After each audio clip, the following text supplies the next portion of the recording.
All right. How's everybody doing tonight? Tuesday evening, 8 p.m. here, guys. Thanks for showing up. We're going to go ahead and just dive right in. I want to make this worth your while, and just first and foremost want to make sure that everybody can hear me just fine and clear. So if you wouldn't mind typing a yes here, that you can hear me, that the audio's doing good for you.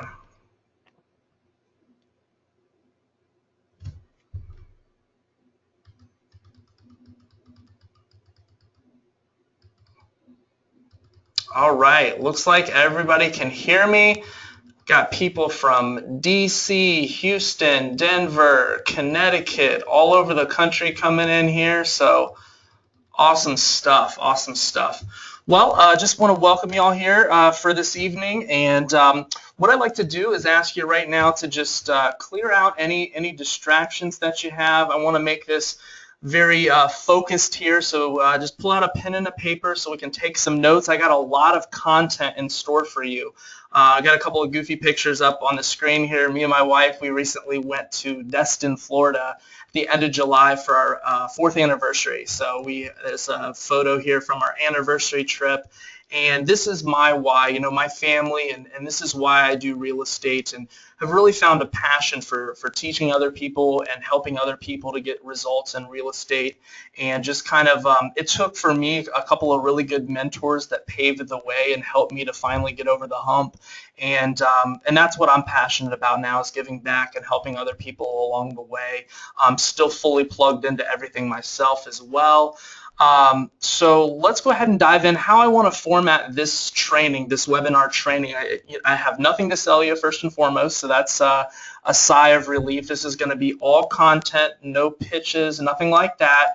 I will hold all of the questions till the end, and I'll check in with you from time to time. I want to go about an hour of just pure content. Maybe a little less than that, maybe a little more than that. If we need to stop and answer some questions, we definitely will. And then I figured the best way is at the end, we'll open it up to a nice big question and answer session to make sure that we get all of your questions answered. So let's dive in. Let's go ahead and get started. So I want to start off with a little analogy here that you can have two people in the exact same market, no matter what market you're in the country. They generate the same type of real estate leads for wholesaling, and they send out the same type of mailers, and they have the same level of competence or the same level of skill. And one of those people gets results. They either do their first deal or they do an additional deal and earn some income, and the other person doesn't. They're struggling to get by. And I start off with this analogy because this is one of those inner details that's very, very important as you begin your real estate career. And I know there's people on this webinar that have already done deals.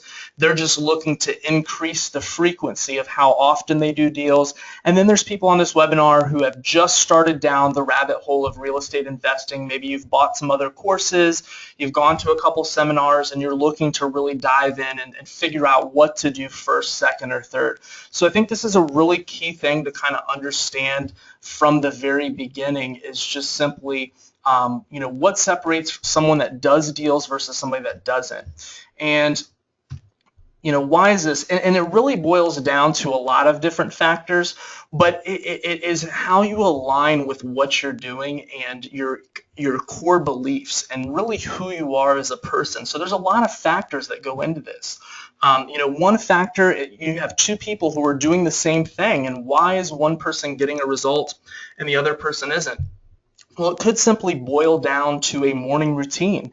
Is one person just kind of rolling over out of bed in the morning, downing their coffee and they're right out the door to your job?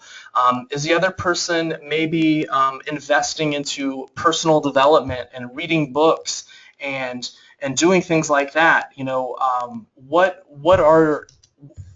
What is in just a second here, guys. Hopefully you can hear me okay. I had a little pop up on the screen. Can everybody see my screen okay?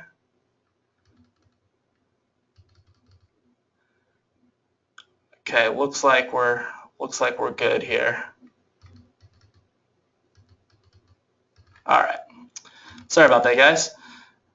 Okay, so one person lives, breathes, and does this stuff with all their heart, and the other person just kind of goes through the motions a little bit. They have that that I told you so mentality. They're like, well, I'm going to try this out, but if it doesn't work right away, I'm just going to go on to the next thing. And I want you to kind of have the right mentality going into this. So there's a lot of people that will have that victim complex where they're like, it's just, it's not my fault, it's my circumstances. And I want you to kind of start taking control right now, because this business is such a beautiful thing and some amazing things could happen. So if you kind of step out of that role where things don't necessarily happen to you, but you start to step into the role of being more of the you're creating things and you're out there taking action and you are taking ownership. That is the difference. And a big thing for me, as far as like morning routines and definite major purpose, you really want to be clear on why you're doing this before you get started, because it's going to save you so much heartache and pain. Dialing in, who are you doing this for and why are you really doing this, and what's kind of your purpose in life? Why are you looking to get into real estate? And one thing for me is, I'm a spiritual person and I definitely believe in God. And one thing that I'll start my day with before I get busy, with my morning routine and get into my daily actions is I'll set aside time to read the Bible and to pray, because, without that, for me, it's like that's my core, that's my foundation. And that's not saying that, if you don't believe in God or if you aren't into prayer, another thing that you can do is just simply reflect on what it is you're grateful for. Instead of just kind of going through the motions, we have to in order for us to change and to get a different result, we definitely need to change, our habits and what we're doing. So I just kind of want to give that analogy. And it's like, it's just like with working out. We want to get it, a lot of people want to get in better shape, and, we're trying to eat good and sleep good. And, we may be able, person A may, hire a personal trainer, and they may start eating chicken and broccoli and drinking water and doing some good things. But it's person B that gets the results, that kind of eats and sleeps and breathes working out, who, when they're not working out, they're reading about nutrition. When they're not reading about nutrition, they're reading on sleep patterns. They're eating right, not just part of the time. They're really doing it. They're starting out in baby steps, and they're putting one foot in front of the other. And although they may not have drastic results over the first couple of weeks, if you look back 3 to 6 months later, that person B has really made an impact in their life, where maybe the normal person just maybe makes a New Year's resolution and goes for the first couple of weeks. So I just want to give you that analogy, as far as you could have people, one second here, guys. You could have people in the same market doing the same thing, one person getting results and one person doesn't get results. And really the factor is you. What type of routine do you have? What type of person are you on the inside? So let's go ahead and further dive into this. So right now in this market, you have a lot of people teaching a lot of different things, right? We have pre-foreclosures, regular foreclosures, divorce listings, tired landlords, REOs, short sales, MLS, for sale by owner, and the list goes on. There's people teaching subject tos, lease options. And pretty much everybody who's teaching these, there's a course out there for all different forms of paid marketing, where you send out massive amounts of mailers, and there's different areas you can focus on. And actually, a lot of these specific methods right here that you see on the screen are actually good things to focus on. There's people who absolutely just do great with short sales, or with tired landlords, people who maybe have a portfolio of 5 or 10 or 20 properties, and maybe this current property is kind of run down and they just don't want to deal with it anymore, and they'd rather sell it to someone at a highly discounted price, so that way they can move on with their life type thing.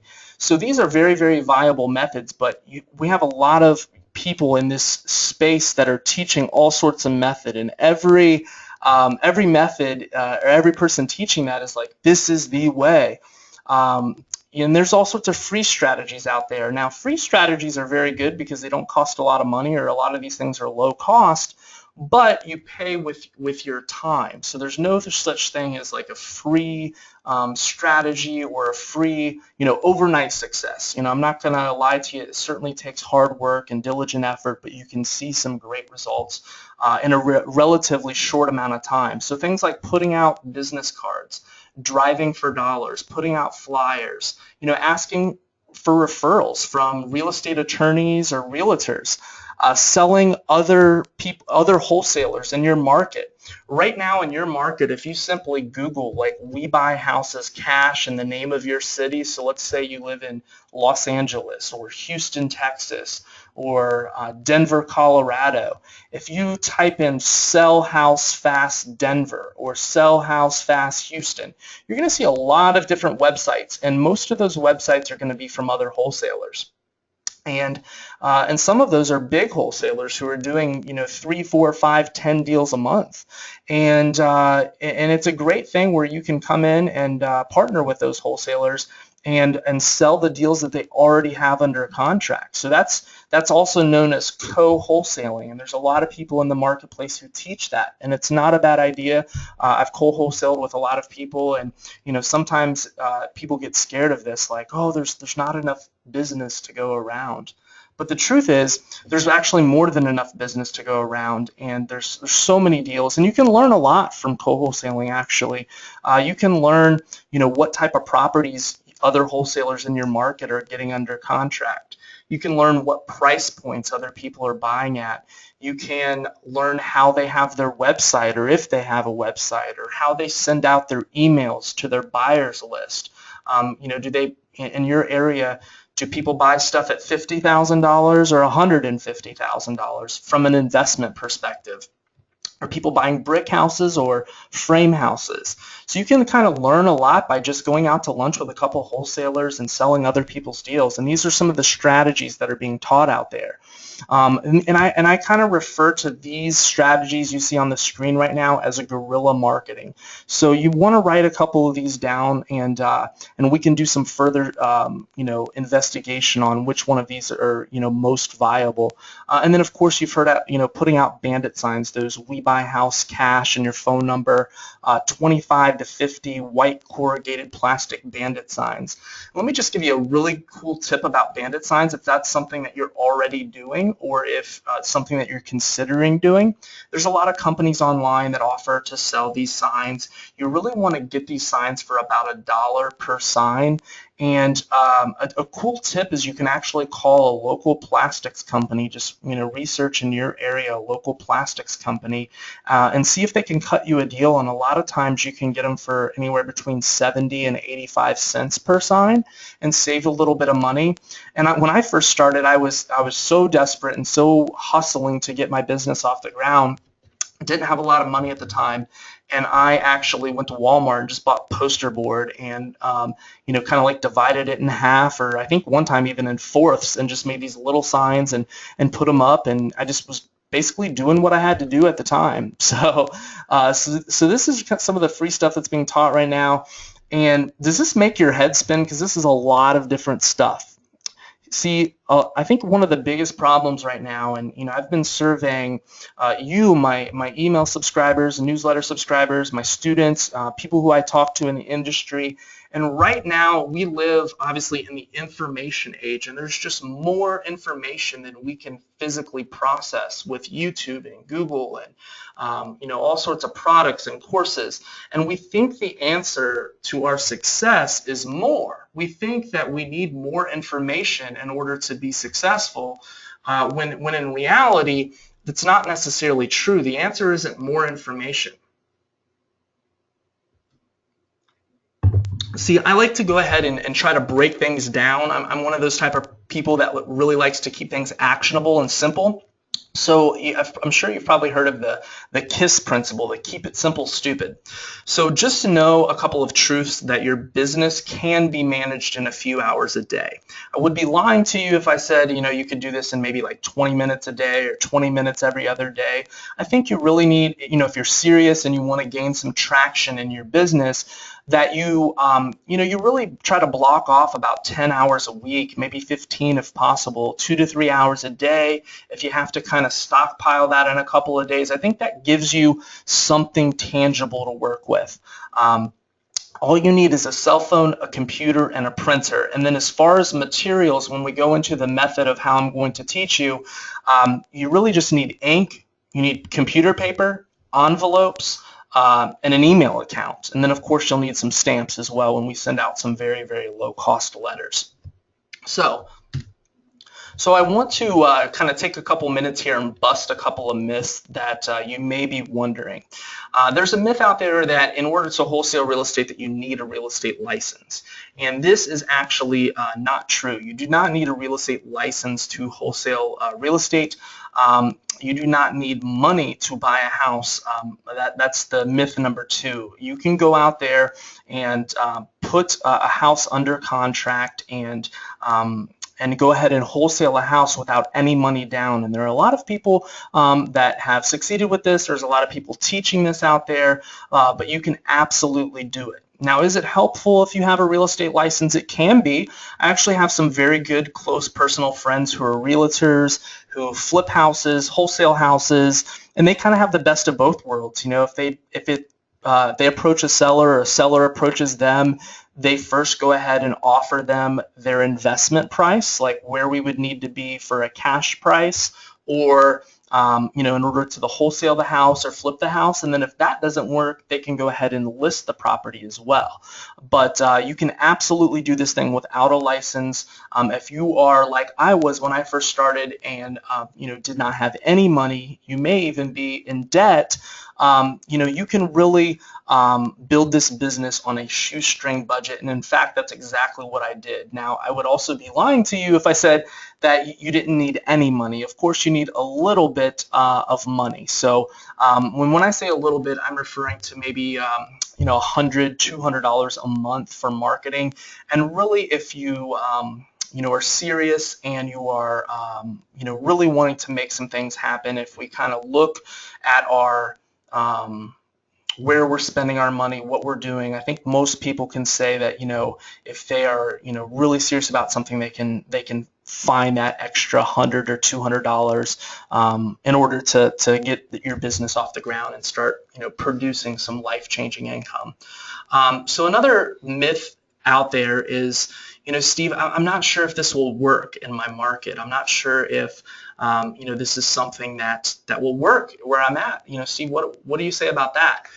This can work in almost any market in the country, except I would say for very, very rural areas. If you are way out in the middle of nowhere where there is just no houses, like you are in the middle of cornfields or desert, depending where you are in the country, I'd say it'd be pretty tough to wholesale there because we are wholesaling houses. So what you can do there is you can pick one of the bigger cities in your state.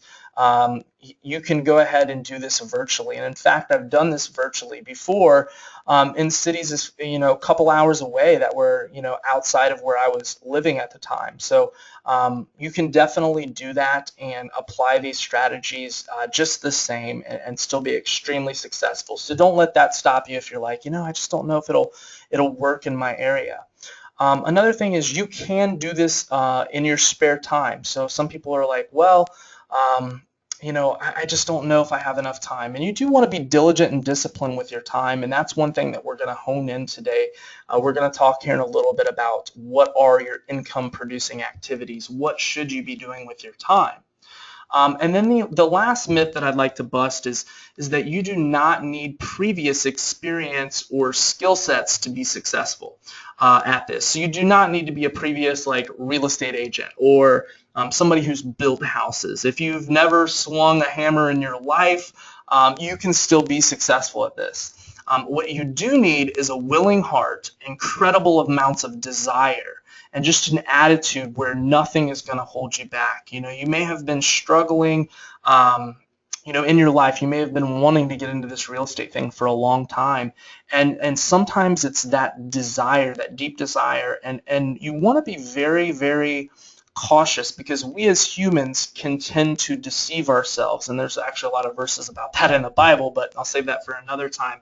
We can kind of fool ourselves into thinking we're doing better than we are, or thinking that we just have a better attitude than we do. So you really want to just be honest with yourself and about why you're doing this, and get really, really clear. And sometimes it takes that defining moment where just enough is enough. You're tired of talking about doing this. It's time to start doing it and learning some skills. Let's get moving. So these are some myths I just want to bust, that you don't need that experience. You don't need any sort of licensing or anything like that, but you do need a willing heart and just an incredible amount of desire. And you really need that to do anything worthy in life, whether it's run a marathon or be in incredible shape or be an incredible parent. It's that desire, that same desire. And the cool part about this whole process as a real estate investor, and really you're an entrepreneur, as you get into this, it's not the money that you make. And in the beginning, when you don't have any, yes, that's a nice thing as well. But it's the person that you become in the process, the confidence that you gain, the skills that you acquire. So let's keep moving here. So let's go ahead and jump in right into some meat and potatoes here. What are some non-income producing activities that we, again, may fool ourselves into thinking we're doing more than we're doing? So believe it or not, studying courses or training, although it may seem like we're doing some benefit because A, we want to learn what we're doing, and be skilled at what we're doing, it's not really it's not a direct correlated income producing activity. It's not something that's going to put money in your bank account tomorrow. Checking Facebook or social media, flipping through Instagram or following the latest gurus and teachers, and, just being on social media all the time, that's not an income producing activity. Even if you're a part of 10 real estate groups and you're looking at the latest news feed and you're looking at all the latest trainings, we can really, really fool ourselves. And guys, when I say this, I want to be clear that I'm not talking at you. This is something that I struggled with in the beginning. I'm a big study person. So, I've bought. See, guys, we're going to keep this real informal and lighthearted. So I may even have a couple grammatical errors here. So, but I used to just go through so many courses and bought, seminars and all sorts of stuff that I would do, checking through Facebook and news feeds and just all sorts of stuff, but I really wasn't doing anything. And sometimes it takes just, someone to call you out on that, like, hey, what did we actually accomplish today or this week or this month? Or did we just kind of go down the rabbit hole of trainings? Even watching YouTube videos. Heck, you may have found out about me via YouTube, and I appreciate you for that. I'm certainly glad you watched it, and I hope you got a lot of value. And I myself watched YouTube videos, but it's not necessarily what we'd call an income-producing activities. And if you are currently in a day job or maybe an evening job, and your goal is to get out of your job, you definitely want to kind of pay attention to this and really define what are your income producing activities, because you have to be extra tight with your time, because I'm sure that when you get home from work, you may have a family, you may have responsibilities, you may have things that you have to do, and you're also trying to build a business. You're also trying to get out of that job or accomplish some goal that you've set for yourself. So it's really, really important that you stay dialed in to what you're doing and what those income producing activities. Even things like designing a business card or a website or writing a letter to a seller. The act of actually writing that letter or designing that business card, isn't really an income producing activity. Yes, it's necessary. Yes, we need to spend time on those things. Even calculating an offer, what we're going to offer the seller, that's part of the process. But let's go ahead and define what these income producing activities really are.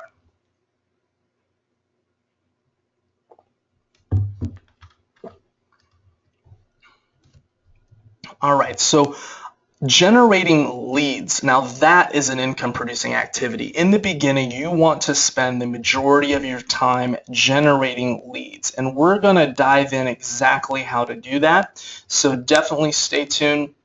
Generating leads from the courthouse if you're doing probate leads, making phone calls to motivated sellers, to attorneys, to people in the industry, to anyone that calls you from the massive amount of marketing that you'll be doing. That's an income producing activity because we're actually talking with someone who wants to sell their house, who's motivated to sell. Sending out an email to a motivated seller, maybe with an offer, or following up with them. We're communicating with someone who wants to sell their house. That is an income producing activity. Posting an ad, maybe online, Craigslist, we buy houses cash, or posting an ad to sell one of your properties. That is an income producing activity. We said before, writing the letter wasn't an income producing activity, but actually going to the post office and mailing the letter, it's physically going out in the mail. And when a certain amount of people get those letters, that some of them will call you and say, hey, I got your letter. It makes sense to me. We actually really do want to sell this house. What do you think you could pay for it? So that is an income producing activity because it's going to lead to us doing deals. Asking for referrals because, again, you're generating leads, creating online ads. All those things are income producing activities. So you want to spend your time, especially if you're just getting started, and even after you've started, you want to put your main focus on marketing, getting leads in the door, people raising their hand saying, I want to sell my house quickly for a discounted price. Making verbal offers. So as you start to talk to these people, we're going to be making a lot of verbal offers because we want to be really, really efficient with our time. When I first started, I would go see any and every lead that I had. And part of that was good because you kind of learn as you go and you learn what not to do. But I also spent, a lot of money on gas, a lot of wasted time when I had a full-time job, time away from my fiance at the time, who's now my wife. And there's things that I was balancing, trying to make things work. And when you're driving around town and it's not even really a hot lead and, they're wanting $150,000 for your house and their house is worth $130,000 and you need to get it for a discounted price, it's just not a good use of your time. So we're going to be making a lot of verbal offers first, and when we're going to get into more of how to do that, going on a couple of hot appointments. So out of those verbal offers, the people who are somewhat close, if we're in the ballpark on where we need to be for the price, those are the appointments we want to go on where we actually walk through the house and follow up with the sellers with a final offer. So actually going on an appointment is an income producing activity. Following up with them via email or on the phone with a final offer to the highly motivated sellers. Marketing a contract on a house. So if we have the house under contract and now we're talking to a highly motivated buyer who's interested in buying that type of a property from us, that is an income producing activity. Networking, so building our buyers list, talking with sellers, attorneys, realtors, title companies, other wholesalers, about co-wholesaling. Those are all income producing activities. So these are things that you want to put your focus on as you start to build your business. So let's just kind of check in here with me. If this stuff is making sense so far, if you're liking what you're hearing, go ahead and type a Y into the chat. And I just kind of want to check in here. I want to check in and I want you to really internalize this, that the two most important things that you need to do with your time when you're first getting started.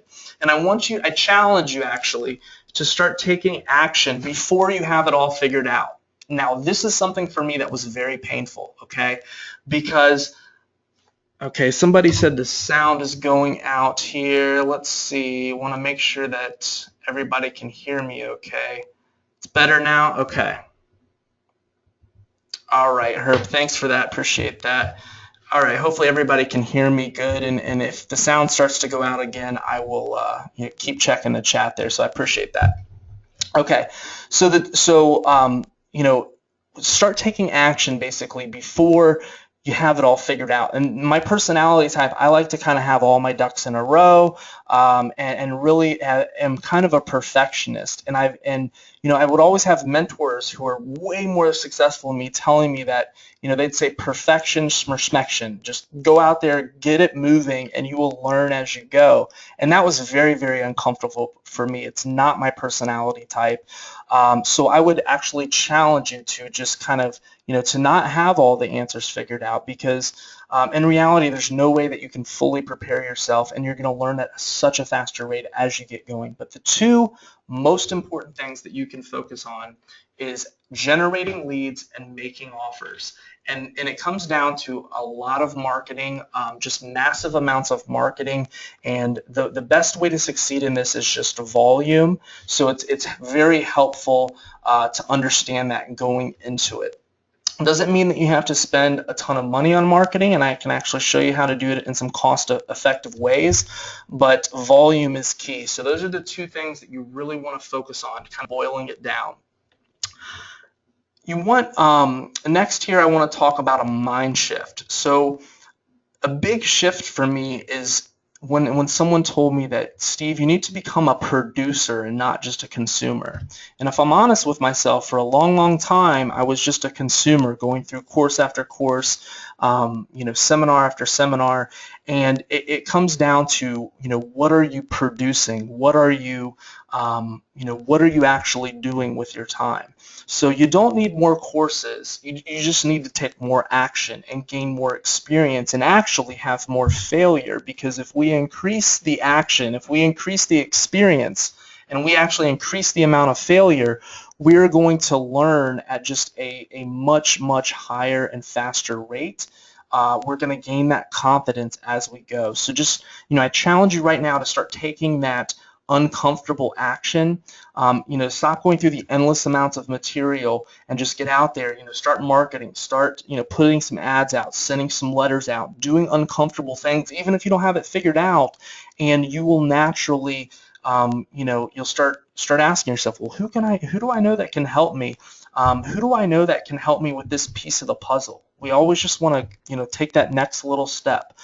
So I love this quote, and I'm a big botcher of quotes. I never get them quite right, but and I don't even know where I heard this, but it's always kind of stuck with me. It's the space between where you are and where you want to be lies just outside of your comfort zone. So it's just it's something that I have to challenge myself with all the time. It's just stepping out of my comfort zone and doing the uncomfortable thing. And when I'm doing things that are uncomfortable, I know that I'm progressing. I know that I'm doing the right thing. So I would just pass that along to you. All right, so here's another concept that I'm really, really big on, and it's resolving to mastery. You want to decide that enough is enough, and you will master one lead source, no matter what, and that you will stick with that lead source until profit. There's another quote that I love that's, pain now is the way of the champion, the way of the warrior. We live in such a comfortable society where it's just the path of least resistance, the microwave mentality where, we want to take the easy way out. We want to do a couple of things here and there, but, we don't stick with things long enough. So by framing our minds right from the beginning, when you're just getting started with this, it's extremely important that we resolve and we kind of look at ourselves as artists, because that's really what you are as an entrepreneur. You're an artist, and you want to master your craft. And it just so happens to be that in your market, you either are or are on your way to being a master real estate investor. And you want to start thinking of yourself almost as that. You want to start thinking of yourself as being one of the top investors in your area, and that you're honing your craft. Even by being on this webinar tonight, you are honing your craft. You are becoming a master. And that's one of the biggest things. Instead of flip-flopping around with different strategies, different ways to go about things, it's very, very important to resolve to mastery. So right now, I just want you to make a pledge to yourself. We've kind of been talking about this topic, so just to hammer it home, from this day forth, I commit to taking imperfect action. So just go ahead and type that into the chat box. I commit to taking imperfect action. That is going to be one of the biggest things that I want you to take away from this webinar, is just commit. And we're going to get into the how-tos here in just a minute.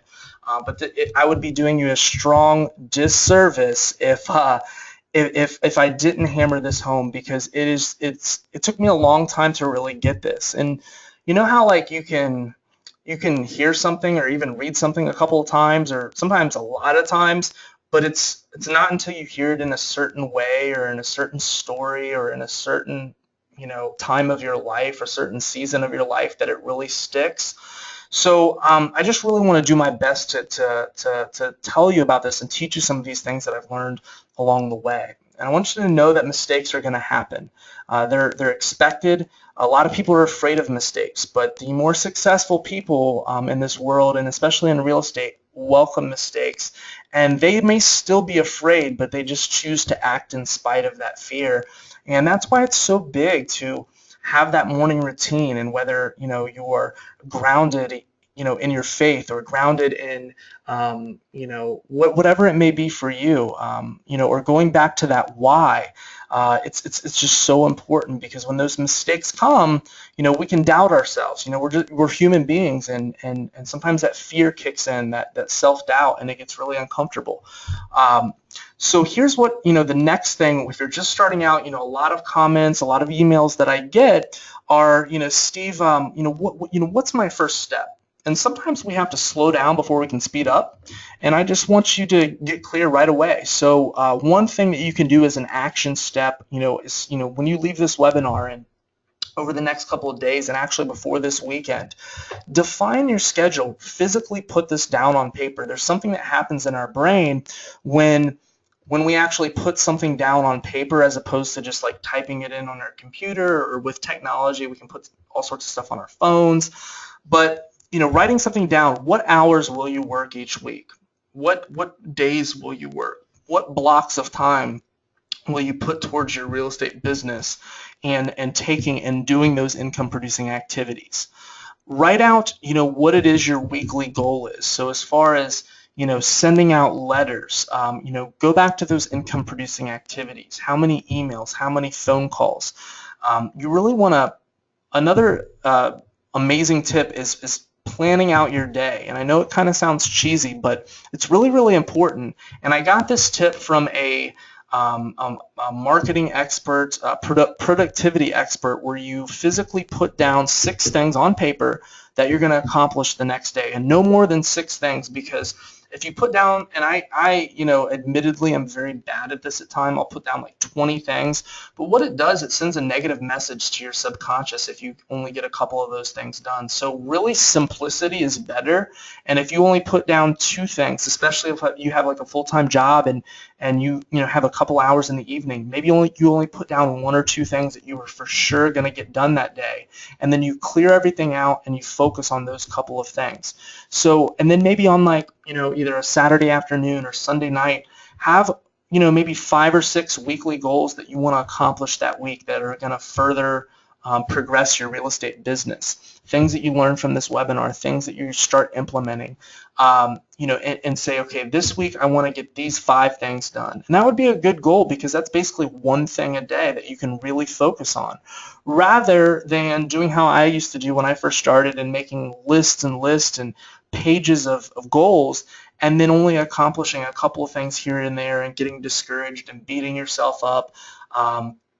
So putting down what you're going to accomplish, and then I highly recommend doing those income producing activities first, And then as far as the courses, you may have had this question like, well, Steve, I'm really shocked that you said, going through courses or listening to webinars or, finding things out on YouTube is not an income producing activity. Like, you just recommend I wing it? And no, that wouldn't be smart either. But what I would recommend is actually doing like a Saturday study day. And you may have to adjust this to your schedule, but, go to Starbucks or wherever you're comfortable at from maybe like 6 in the morning to 10 in the morning or 6 to 9 before your family gets up. And you spend that time, going through courses and training. Maybe your commute to work, you turn your vehicle into a mobile learning station. So that's what I would recommend as far as creating a game plan and a schedule. So guys, I'm going to get a quick drink of water here. We're going to continue and get into some of the how-to stuff in just a second.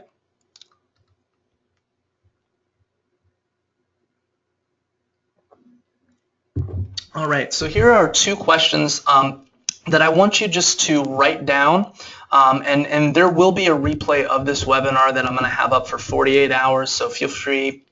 Tomorrow you'll have the link for that. You can go back and pause this and write this down. But what is the single biggest thing that you're struggling with right now that's preventing you from achieving the results that you desire? So write down the answer to that question, just not in the chat, but just in your own on your own notepad there, because it's really important to kind of define what it is your biggest obstacle, and that way we can start attacking that and overcoming that.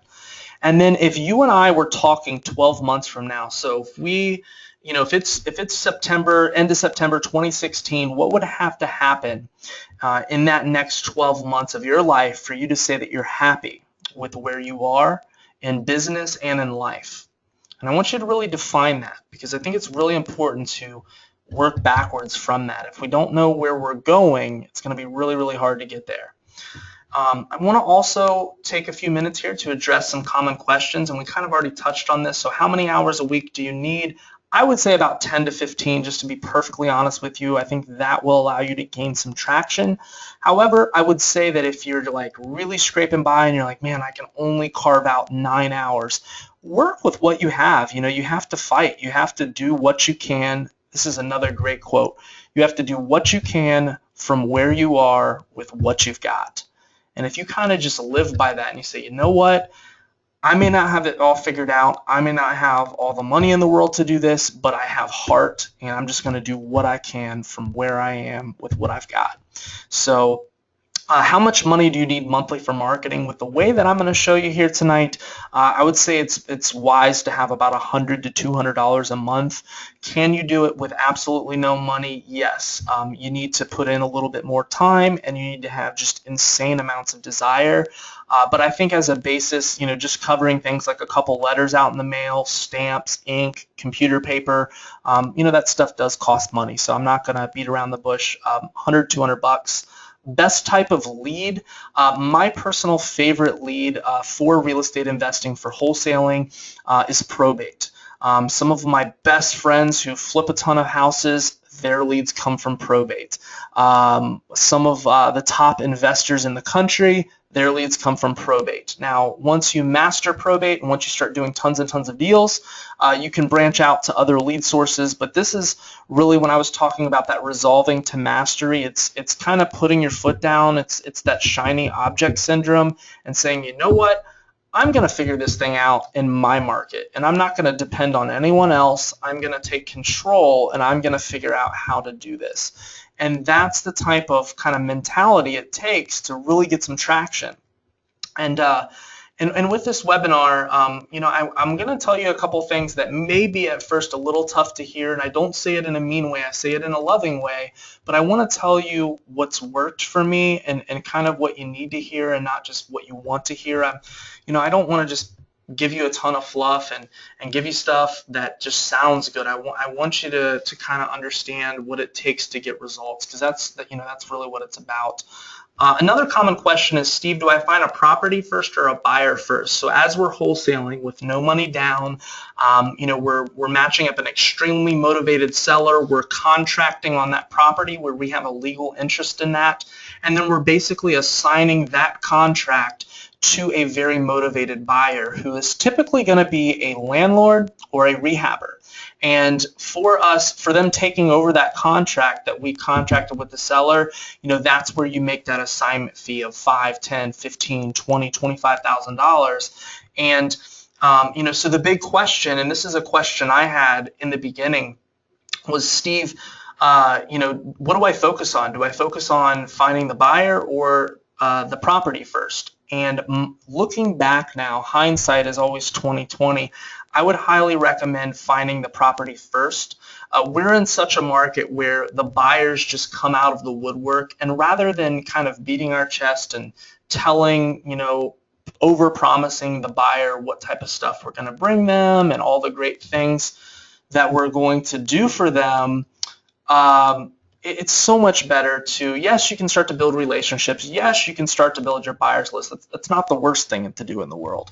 But it's hard to chase two rabbits. Again, I'm a big believer in focusing on one thing. So if you put all your, eggs into getting a deal under contract, into marketing and getting that first deal, if you have a house for $90,000 that you're selling for $100,000, that's in a great part of town and it's worth $200,000, and the rehabber is going to make $60,000 in profit, even if you have no buyers right now, it's going to be very, very easy for you to find that end buyer. And I just want you to go on faith and start taking action, because that is kind of what I've learned along the way. I used to kind of flip-flop back and forth on that when I first started, and I think that's just the better way to do it. So.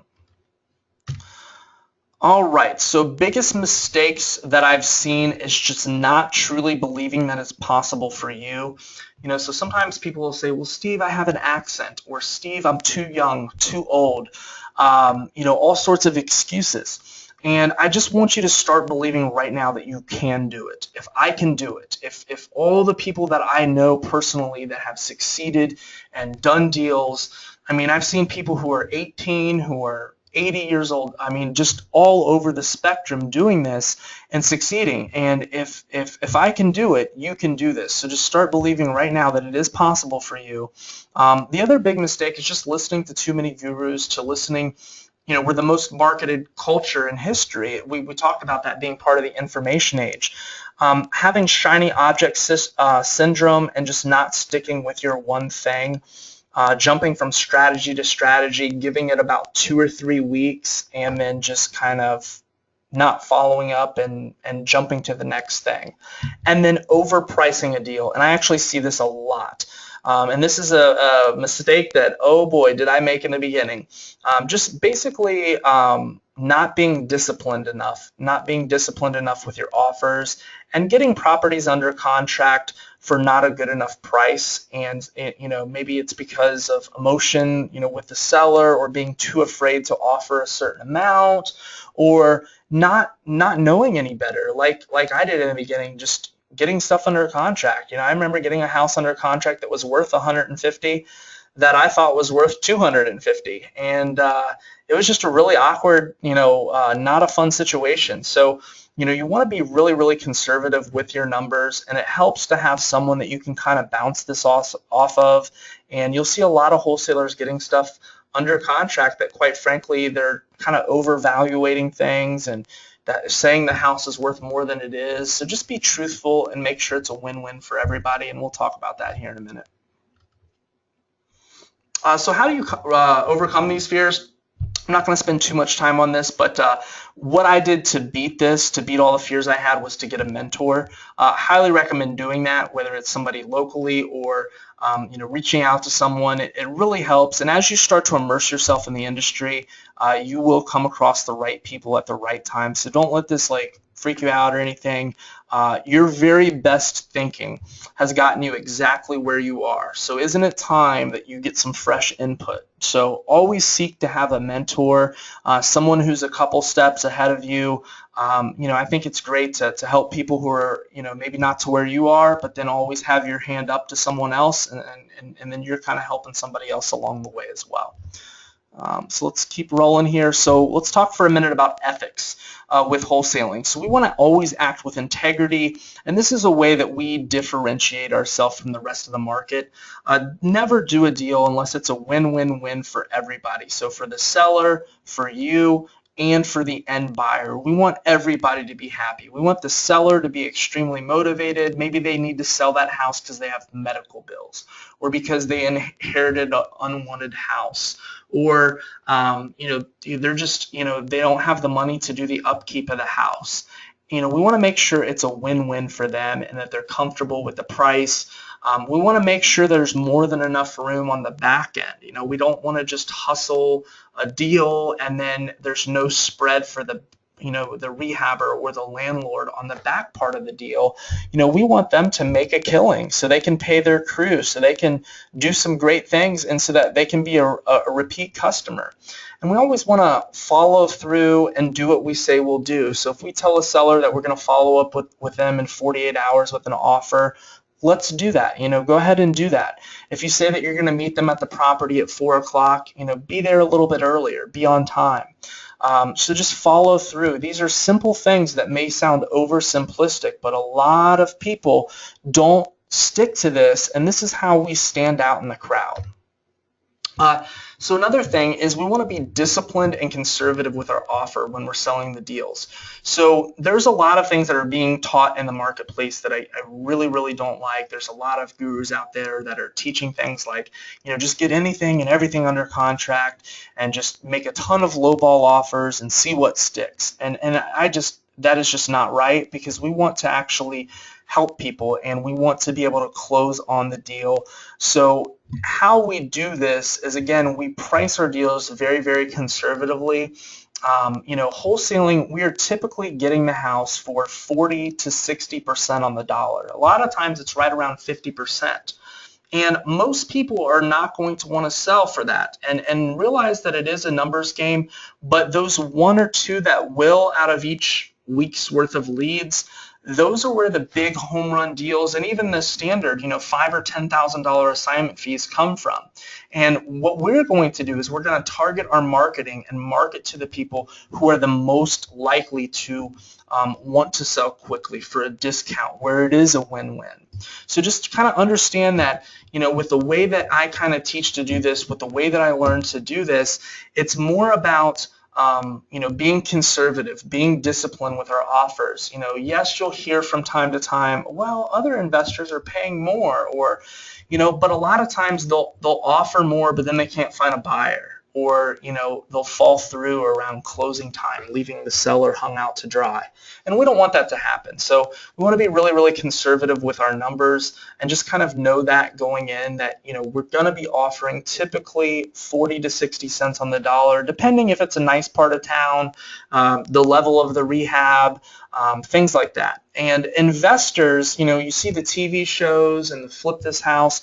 A lot of investors around the country, they're getting their money from private money, and they like to make about 30% return on their money. So they can typically pay about 65 or 70% of the market value minus the repairs. And many times that's close to what we're offering. So it basically works out to be around this 40 to 60 cents on the dollar. But that's a lot of what investors are paying. So, most people are going to want retail, but the ones where it makes sense for everyone, that's where we do, some great deals. So if you're thinking, Steve, I can't do this because I don't have the money, I want you to start thinking and reframing and asking yourself better questions. You want to reframe your brain and think, how can I get the money? What can I do to really kind of invest in myself and really get this thing off the ground and get rolling? I started out with no experience in real estate. I actually went to college. I had a corporate job, but started buying courses and doing different things. And I've always been a good steward of my money, but at the time just was overwhelmed and had a lot of debt at the time. I had a fiance. I had a lot of stuff going on, and at a couple times I could barely afford rent or food. So things were extremely, extremely tough. So I want you to know that as bad as things may seem, and you may have it way worse than I did, or you may have it way better, but you just kind of have to make that decision for yourself as far as what do you want for yourself or in your family. Why are you really doing this? And who is it that you want to be 6 months from now? Because if we don't start taking different actions now, that person in our mind that we think we're going to be in 6 months is never going to come to fruition because we're not doing the proper steps along the way. So I want you to know kind of along the whole finance thing, or if you have like a job that's just stressing you out or some certain pressure in your life that's just like taking your passion and your vitality, just know that your present circumstances do not define you. And another very, very powerful thing I had a mentor tell me is they said, Steve, you need to decide to make your last excuse yesterday. You can't get to where you want to where you want to go by paying for it with excuses and fears. They're just too expensive. They're too costly. We get where we want to go by hard work and action. And anyone else who tells you differently, is not telling the truth, because this stuff does take hard work, but it is simple. So how can we start reframing our mind a little bit to help us instead of hurt us? And this is kind of that difference where we talked about in the very, very beginning of this webinar. The person who's in the same market doing similar things that makes it or doesn't make it. These are some of those differentiating things that are going to separate. And for those of you who weren't on at the very, very beginning, what we're going to do is I'm going to go through question by question at the end, and we're going to really dive into all of your questions. So I set this webinar for an hour and a half, and hopefully it doesn't kick us off after that. Hopefully we can continue. If for some chance it does, I will look at all the questions in the chat, and I'll do a follow-up video answering every single question, but hopefully we can get to all the questions at the end here. So questions you want to ask yourself: what will happen if I don't do the following? What will happen if I don't start taking action right now? If I don't send out these letters? If I don't start making offers? What can I do to generate this many leads per week, whether it's 5 leads or 10 weeks? How can I engineer or redesign my schedule so that I can focus 2 hours a day to give my family a better life, or whatever your why is? Who do I know who can help me? What can I do to generate more leads? Or if you struggle with contracts, who do I know who knows contracts? If you struggle with, whatever it is, think of these creative questions and start asking yourself better questions. Because, if we ask ourselves the wrong questions, like, okay, why does this keep happening to me? Why do I never get results? Well, our mind, being human, is going to answer that for us. It's going to say, well, things never happen for me, or because I'm stupid, or because I can't make this happen, or because this is too tough, or because this doesn't work. So if we start kind of reframing things with a little bit better questions, you're gonna give yourself a better chance at succeeding and doing the right things. So we're going to talk about just a couple foundational things, and then we're going to get into probate. We're going to get into the how-to, and I'm got a lot to talk about tonight. So I know I'm kind of talking fast and keeping this moving, but I just want to pour out my heart to you in this webinar and give you as much value as possible. I have a thing on my wall that's, what can I do for my students, for my subscribers, for, people who pay attention to me? What can I do to have them, help them break through? What problems are they facing? So when I'm designing this webinar, just know that that's going through my mind, and this is the stuff that I really believe that makes the difference. So you have to develop that mindset, that lifestyle of personal growth, spiritual growth, growing as a person, and just learning and being a student of life, and constantly growing and learning. You want to treat every phase of your business. So if you're just starting and you're putting out your letters the first time, you're making your first offers, you are going down to the courthouse the first time to generate leads, you're putting up your first set of bandit signs, you want to treat every phase of your business like it's the most important thing you've ever done in your business. And when you do that, you start to generate a lot of momentum and power in your business, and it's a really, really good thing. you want to begin playing this game with yourself. I challenge you to do this. Start right now as you're on this webinar. You are like an apprentice. You are thinking of yourself as becoming the best wholesaler or investor in your city. And you want to do that because really this is an art. It's an art. Wholesaling is an art of learning how to acquire, generate leads, and acquiring discounted real estate. Once you learn how to get properties at 50 cents on the dollar, especially in this market, and I really, really believe, and I just want to share this with you, that this stuff was working when the market was crashing back in 07, 08. It was working like crazy. And now that the market is kind of coming back and the real estate market's coming back, it's working even better. So this works in markets that are not good. Even if like the stock market is crashing like crazy. I used to work in the finance world, and I remember when the Dow went down 700 points and everything was just going nuts. That's when I was first starting this real estate stuff. So I remember those times, and I just want you to know that this stuff works in good markets and in bad markets. But I want you to play this game with yourself of thinking that you are the best wholesaler in your city right now.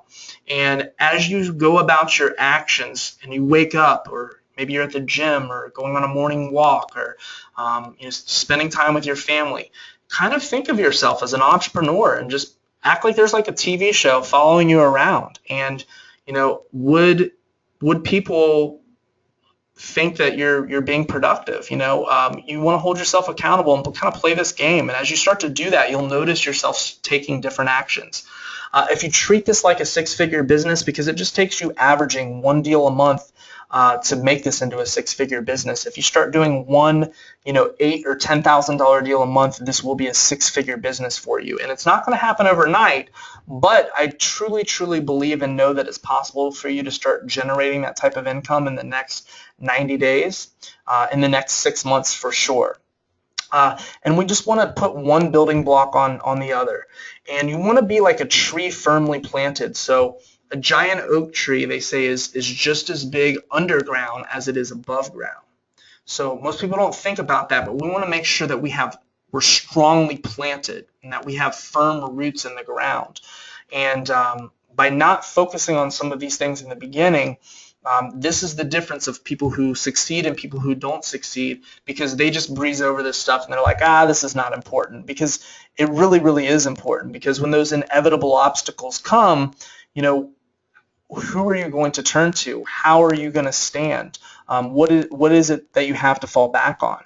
So it's important to have that morning routine, to have a strong foundation, to have your mindset correct before we get into the how-to stuff, because the how-to stuff is pointless if we don't have everything else in order first. So I want you to start thinking in the longer term. And when I say long term, I have a different definition. I like thinking in chunks of 90 days and 6 months. I think that is very powerful. You can make a lot better strides. It's kind of pointless, in my opinion, to have these year-long or 5-year goals, because so much of it is out of our control. So much of it, life happens every day, and we have control of how we respond to things each day. But so many variables come across us each day that it's hard to plan out that far. But we can really say, for these next 90 days, I'm really, really going to focus. So just put your blinders on, stretch yourself, realize that if you're a human, you're going to have daily, not weekly, but daily self-doubt, daily procrastination, and daily fear that creeps in. So I want you to, and this is going to be, for some, maybe a tough pill to swallow, but it's really, really valuable to kind of take this in. And I know this hit me like a ton of bricks, but my mentor told me that I was both the problem and the solution. So the more that you can kind of realize this and kind of take ownership and view yourself as an entrepreneur and view this as your business, and realize that you are responsible for your success and no one else, and that you are probably the one who is the problem right now, not the government, not your job, not all these different things, but it's you. And by adding and changing, and adding a few skills, changing a few bad habits, we can become the solution. So I am the problem in my own life when things aren't going well, when I'm kind of running into a brick wall. I'm the problem. There's habits that I have. There's things that I'm doing that aren't getting results, and I can also be the solution. So I just kind of want that to be very, very clear. And then the other thing that I see that holds people back is they're not really clear on what they're doing. So let me just give you a point of encouragement about what you're doing with wholesaling and getting these properties at such a discounted rate. Many times we are helping people out of difficult, actually almost every time, we're helping them out of a very difficult and stressful situation. A lot of times they have this unwanted property, whether it's out of divorce or repairs or inherited property. It needs a lot of updates. They're extremely stressed out. So we're helping people out of difficult and stressful situations. For me, I'm very big on my purpose, so it's fulfilling my purpose on this earth. You're providing with sellers another viable option of what to do with their real estate. Typically they're just like, oh, well, I can either list this house or fix it up, but I don't have the money to repair it. What in the world am I going to do? I have kids, I have a job, I'm driving across town. This darn house is so run down, and there's people breaking in. I don't know what to do. So we're providing them with a solution. We're helping them save time and money with like realtor fees. A lot of times the house, that's run down that they inherited is it's going to be on the market for a long time. They're going to have to do a lot of showings. It's just going to be such a time stress. When we sell these deals to an investor, when we sell our contract to the investor, we're serving up an amazing deal for them. That's a win-win situation.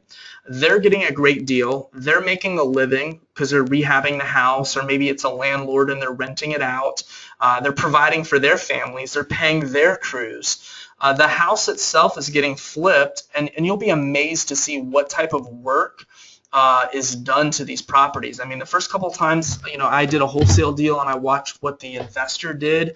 I was blown away. I mean, they really fix it up to the nines, and so many people are getting into real estate. So many investors that have money put back in their 401k, and savvy investors are getting into the market and flipping houses, and it's just really cool to watch. And then when the house gets fixed up, guess what it does to that local street? The house values increase, the neighborhood values increase. The end buyer is typically like a first-time home buyer, like a new family. Maybe they have a new baby. Like, it's just a beautiful thing. So you're doing your part to revitalize the city, and in the process, you're making a great living. You're fulfilling your why. Maybe that's providing for your family, getting out of debt, quitting your job, whatever it is. And then hopefully you're helping other people, and I want you to make that why. I challenge you to make that why outside of yourself, because we all need to give back and help other people along the way. So I want you to feel good about what you're doing and realize that it's a beautiful thing. So now let's get into some actions here. So one of the things besides defining your schedule is I want you to get very, very crystal clear on your goals for the next 90 days and for the next 6 months. I want you to define what is your target market. What is the city that you are going to decide to dominate and be the best wholesaler in? And then I want you to define your why. When your back's against the wall, when obstacles are coming. And this really shouldn't be hopefully like cars, houses, money. It may be money from a certain aspect if you're really just trying to make things happen, and there's nothing wrong with that.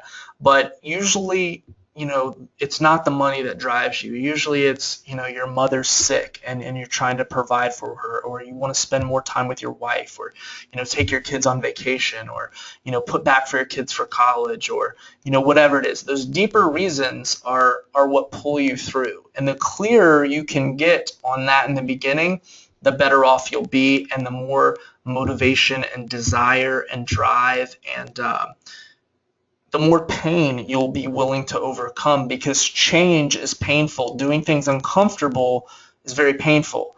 So we need a very big why. We need to be crystal clear on what we're doing, why we're doing, and how it's going to help people.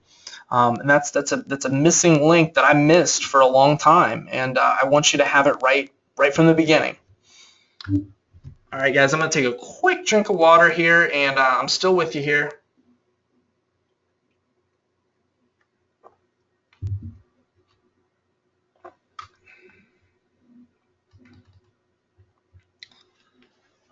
All right, so I want to give you a couple book recommendations and talk about a 30-30, and then we actually still have a few slides to get through here and some of the how-to stuff, and then we'll open it up for questions. So I'm just going to kind of keep it moving here. Go ahead and type a Y into the screen if this stuff is making sense, if you are liking this information, if it's helpful, and if you can still hear me good.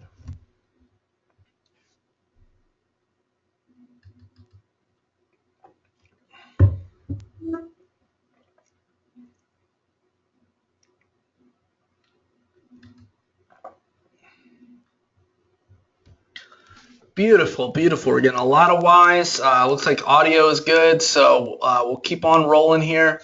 A couple book recommendations for me. Number one book for me is the Bible. I think obviously so much truth in there, and I'm not gonna preach to you or ever push my views or beliefs or anything on you in any way, shape, or form, but just telling you what's really when I've had my back against the wall, the things that I've turned to, and that's a foundational piece for me. So I would highly recommend for those of you who are open to that to really read it, not just read about it, but read it because there's so much wisdom in there. But if that's not your cup of tea, here's some other great books that I highly recommend. One of my favorite books right now that I'm reading, it's a mentor of mine who recommended this to me, is Straight Line Leadership.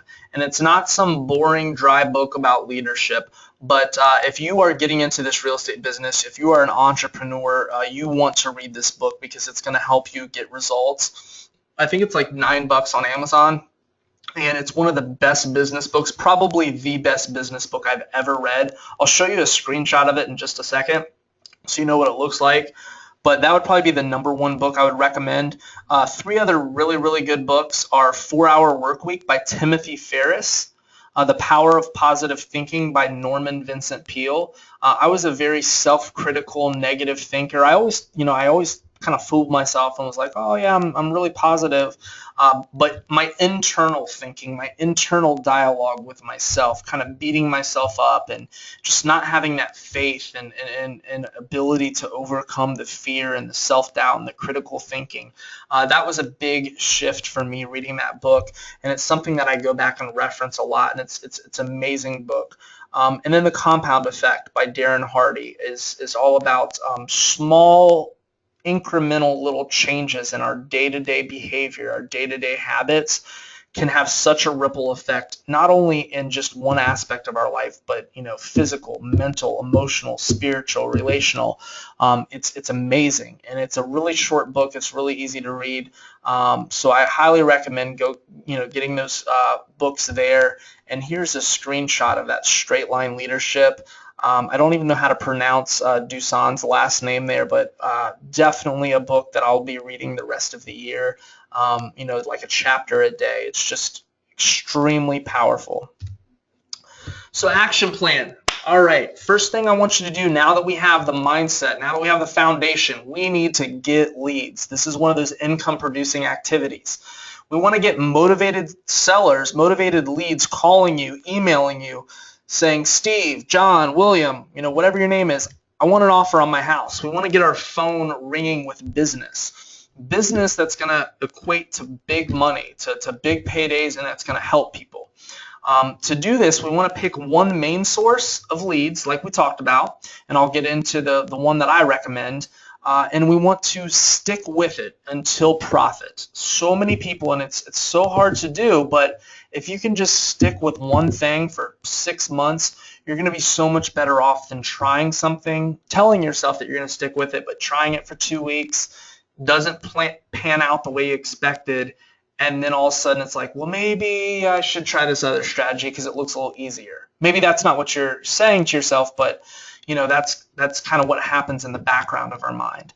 So just be on guard for that and just decide right now that you'll stick with whatever it is you choose that resonates with you, that you'll stick with that for the next 6 months until you profit, until you get that first deal, or if you've already done deals, until you consistently are doing deals. And then what I would challenge you to do is to pick 2 or 3, what I call guerrilla marketing or more free or low cost strategies that are basically kind of where you're putting in that time instead of money, you're putting in the hustle to just get your business off the ground.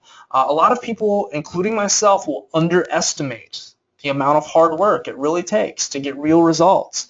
And I think if you can kind of saddle up from the beginning and say, you know what, I'm going to do this thing, and you pick a couple of those guerrilla strategies that you can layer on top, we're still focused, we're still going in one direction, but you're just going to give yourself more momentum.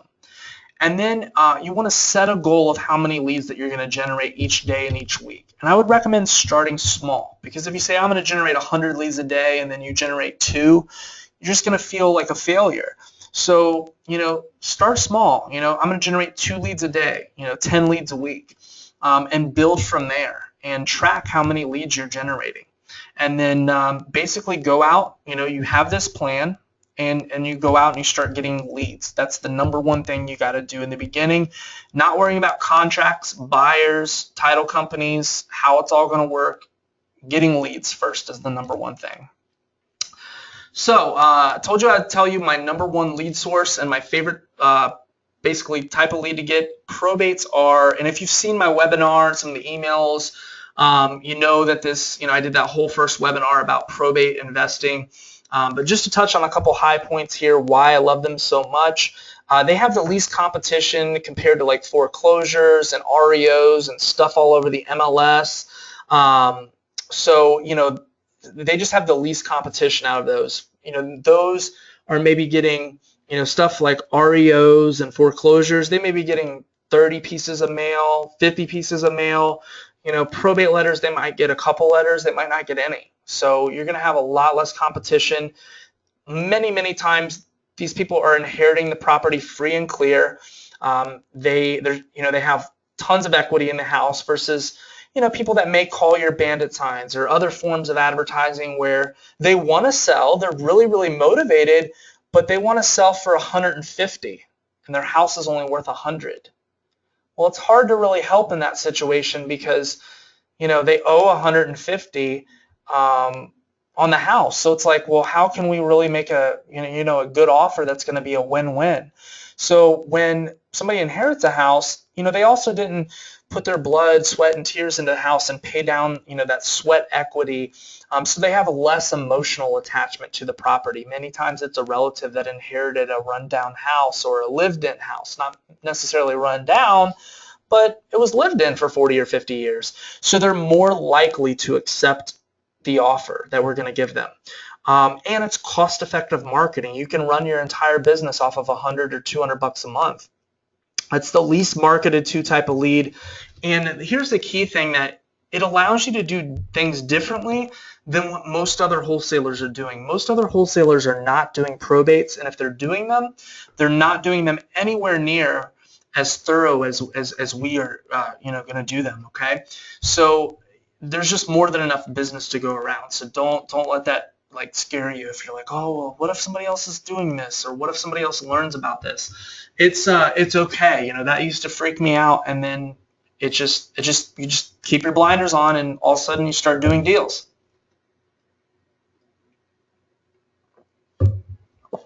All right, so let's continue on here. So probate action plan, how do we get these leads? First thing, you want to go down to your local county courthouse. You want to ask for the probate division or the records division, and you want to basically pull all the files for the last 90 days. That way you can build a little momentum. I recommend going back 90 days. If you're really ambitious, you can go back further. But if you go back 90 days, there's going to be some low-hanging fruit in there. You can call the courthouse, but a lot of times they may give you the runaround, or you may not get all the info necessary. So I think it's a lot better if you go down there in person. You want to find out when the weekly probate files are released. A lot of times it's like a Monday or a Friday. And whatever day it's released, you want to gather all of the records. You want to gather all the probate files.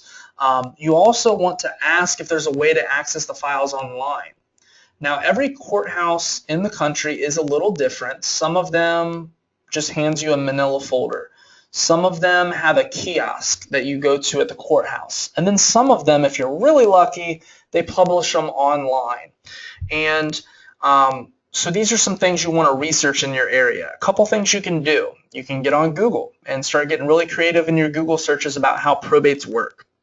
You can go to your local real estate investor association club. A lot of times they'll have subgroups that are for landlords or rehabbers or wholesalers that meet once a month at like a local Panera Bread. And you can kind of rub shoulders with other investors and ask how it's done specifically in your area and kind of get the inside scoop. You can also pay a real estate attorney if all else fails and find out how probates work in your area.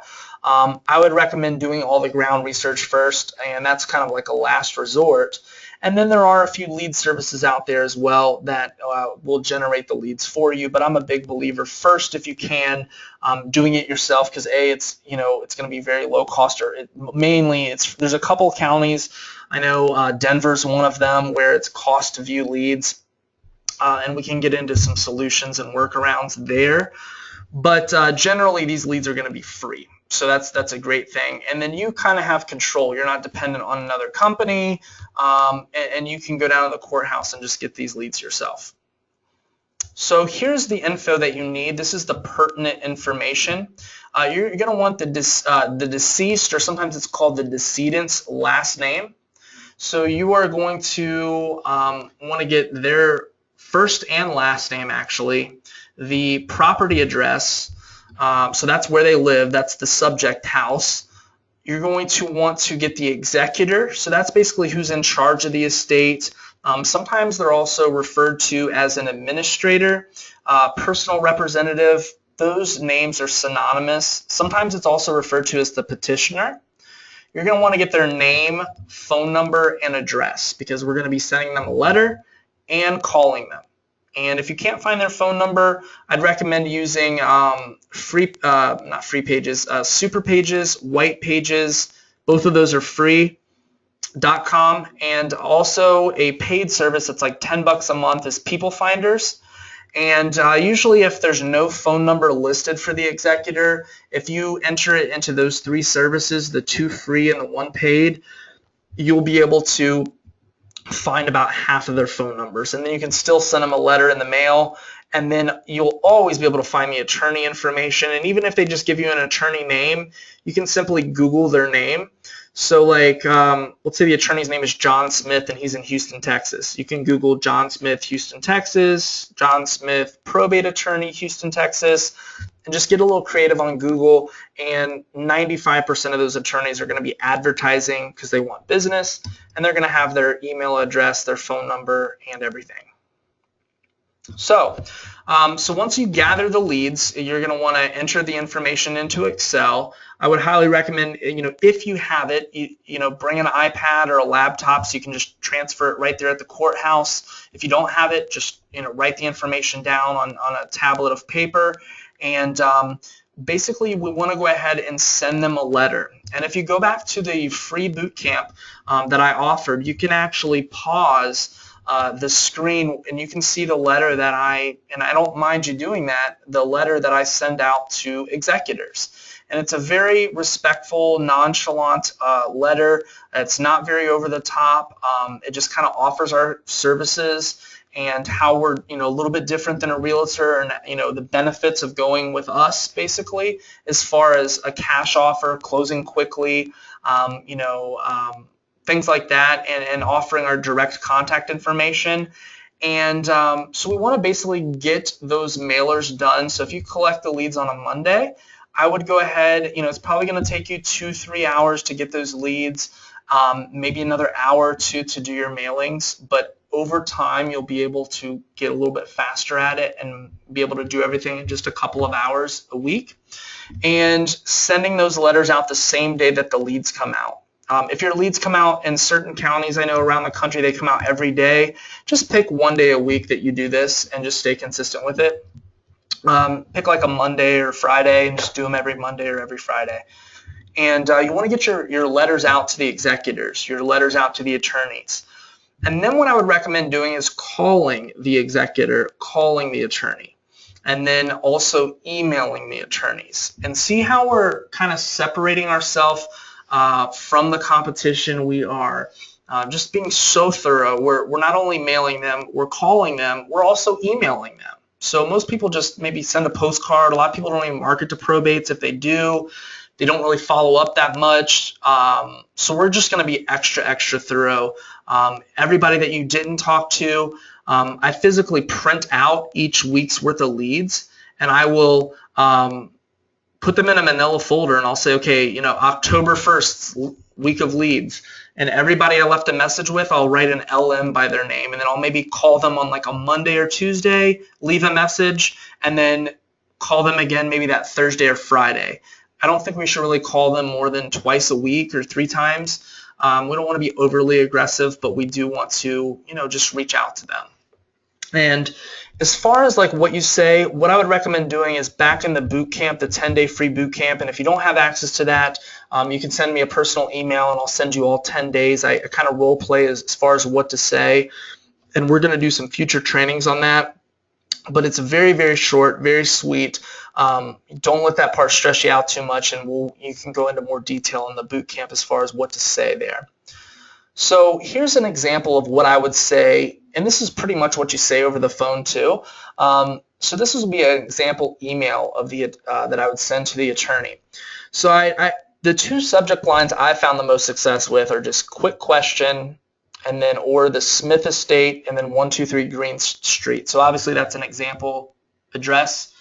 And so when we're looking up the attorney's email address, you know, we're sending this out to each attorney for, you know, let's say you have 20 leads that week. You're sending 20 emails out. And you always want to come from a position of just being friends with the attorney. So I'm always like, hey, John, or hi, John. Steve Howell here, just emailing you in regards to the property over there on Green Street. It's part of the Smith Estate that you're attorney to. I was just interested in making an offer on the house, but wasn't sure if it was going to be for sale or not. This way we're not bombarding them with tons of information. It's just more short, sweet, to the point. Understanding that the attorneys are very busy, so we put that in there, and just to have them give us a call when they get a chance. And you'll start to get a lot of responses. You know, sometimes they'll respond and say the house isn't for sale. That's okay. We can kind of notate that down on our list and cross that one off the list. And they may say, oh, the house is going to be for sale, Steve. What do you think you could offer? And that's where we want to start, you know, getting into a little bit more about the questions as far as, well, you know, John, tell me a little bit about the house. We really would like to put our best foot forward. Is it in pretty good shape, or does the house need a little bit of work? And we start going through, you know, some of the questions to ask. And again, that's going to be something we can reference in the boot camp. So I just wanted to give you some meat here, some content of what you can actually say to these attorneys. And it's going to be a very similar statement to the personal representatives. It's going to be, hey, is John in?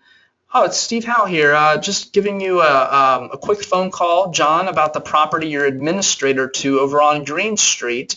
I was interested in making an offer on the house, kind of a shot in the dark, but I wasn't sure if it was going to be up for sale or not.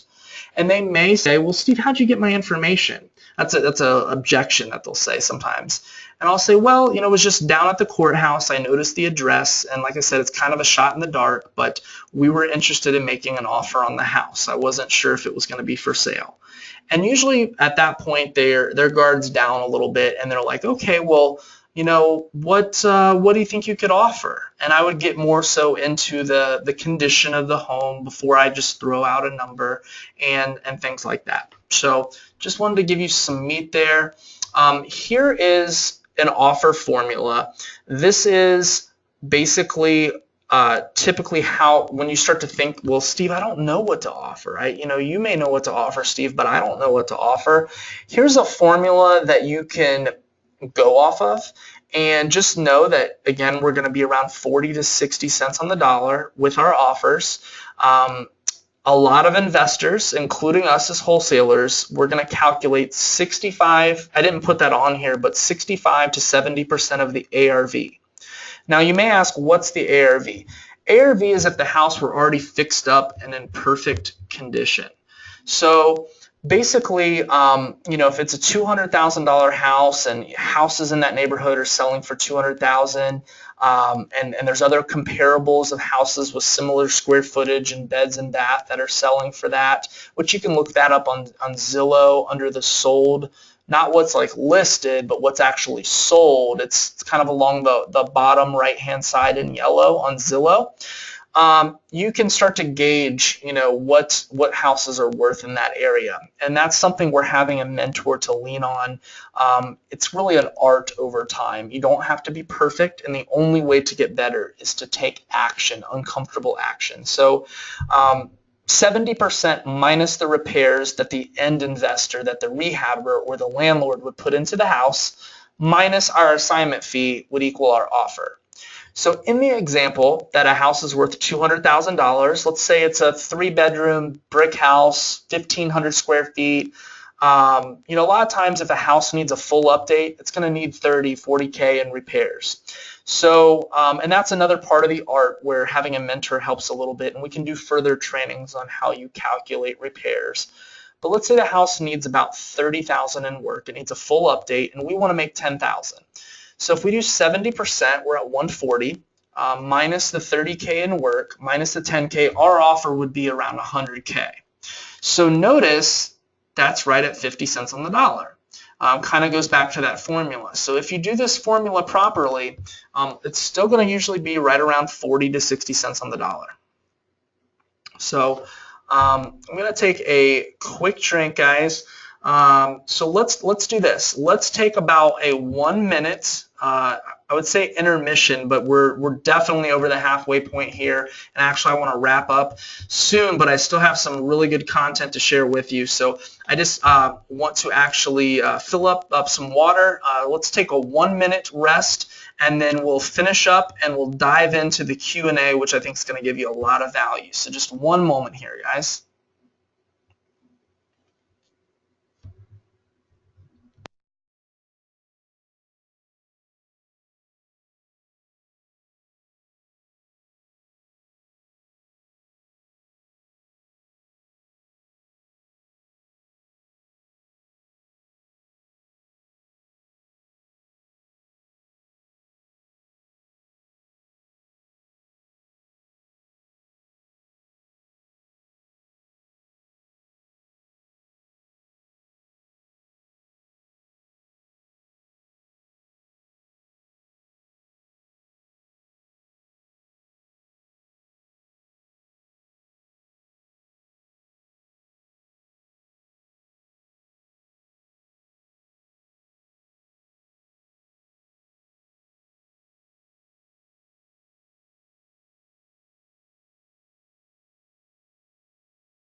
All right, I am back. Is everybody still with me, and can you still hear me okay?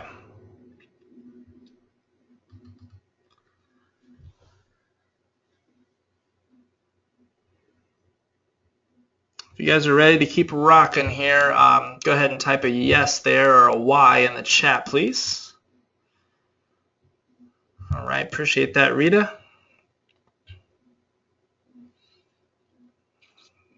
I just want to say, guys, I'm having a lot of fun here. Hope you're really enjoying this, getting a lot of value. I love teaching this stuff. I love talking about this stuff. I get passionate and fired up about this stuff.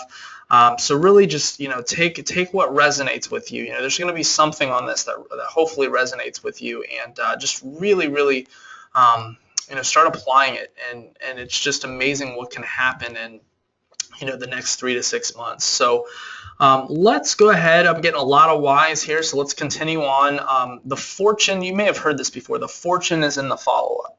And this is where we really separate ourselves. So here's a couple things that you can follow up on. So we talked about this a little bit, but when you're kind of going through and you're calling executors, you're calling attorneys, and you may be doing some guerrilla marketing, tactics. You may put out bandit signs or put out flyers. If we go back to that, remember how I said, I would recommend you can go back to that paid, one of the very first slides in this webinar, and you may over time, develop something where maybe probates are not for you. Maybe one of those other strategies, you may know someone or meet someone through networking, through immersing yourself in the market, where you just naturally are drawn to another strategy, and that's your bread and butter, and you'll learn those things over time. But maybe you are doing some of the guerrilla marketing strategies. You're maybe co-wholesaling, or you're asking for referrals, or putting out flyers or business cards all over town, or bandit signs. So things to follow up on are all the phone calls that you're making to executors, attorneys, anyone who's called you that's a motivated sellers. A lot of times you'll be leaving a lot of voicemails, especially with attorneys, and it's very helpful and valuable to not be dependent and wait for them to follow up with you.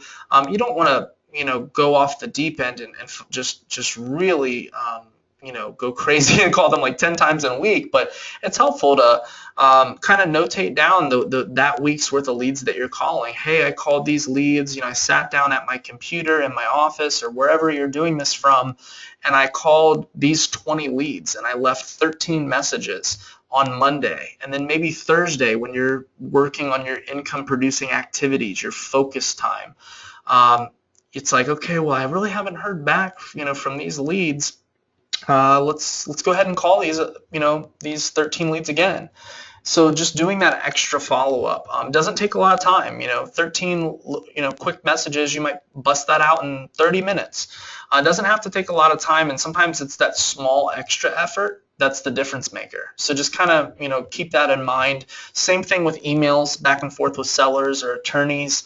Another big thing is offers. This is something where it took me having a mentor to learn this. I used to think if I made an offer and they said no, that was it.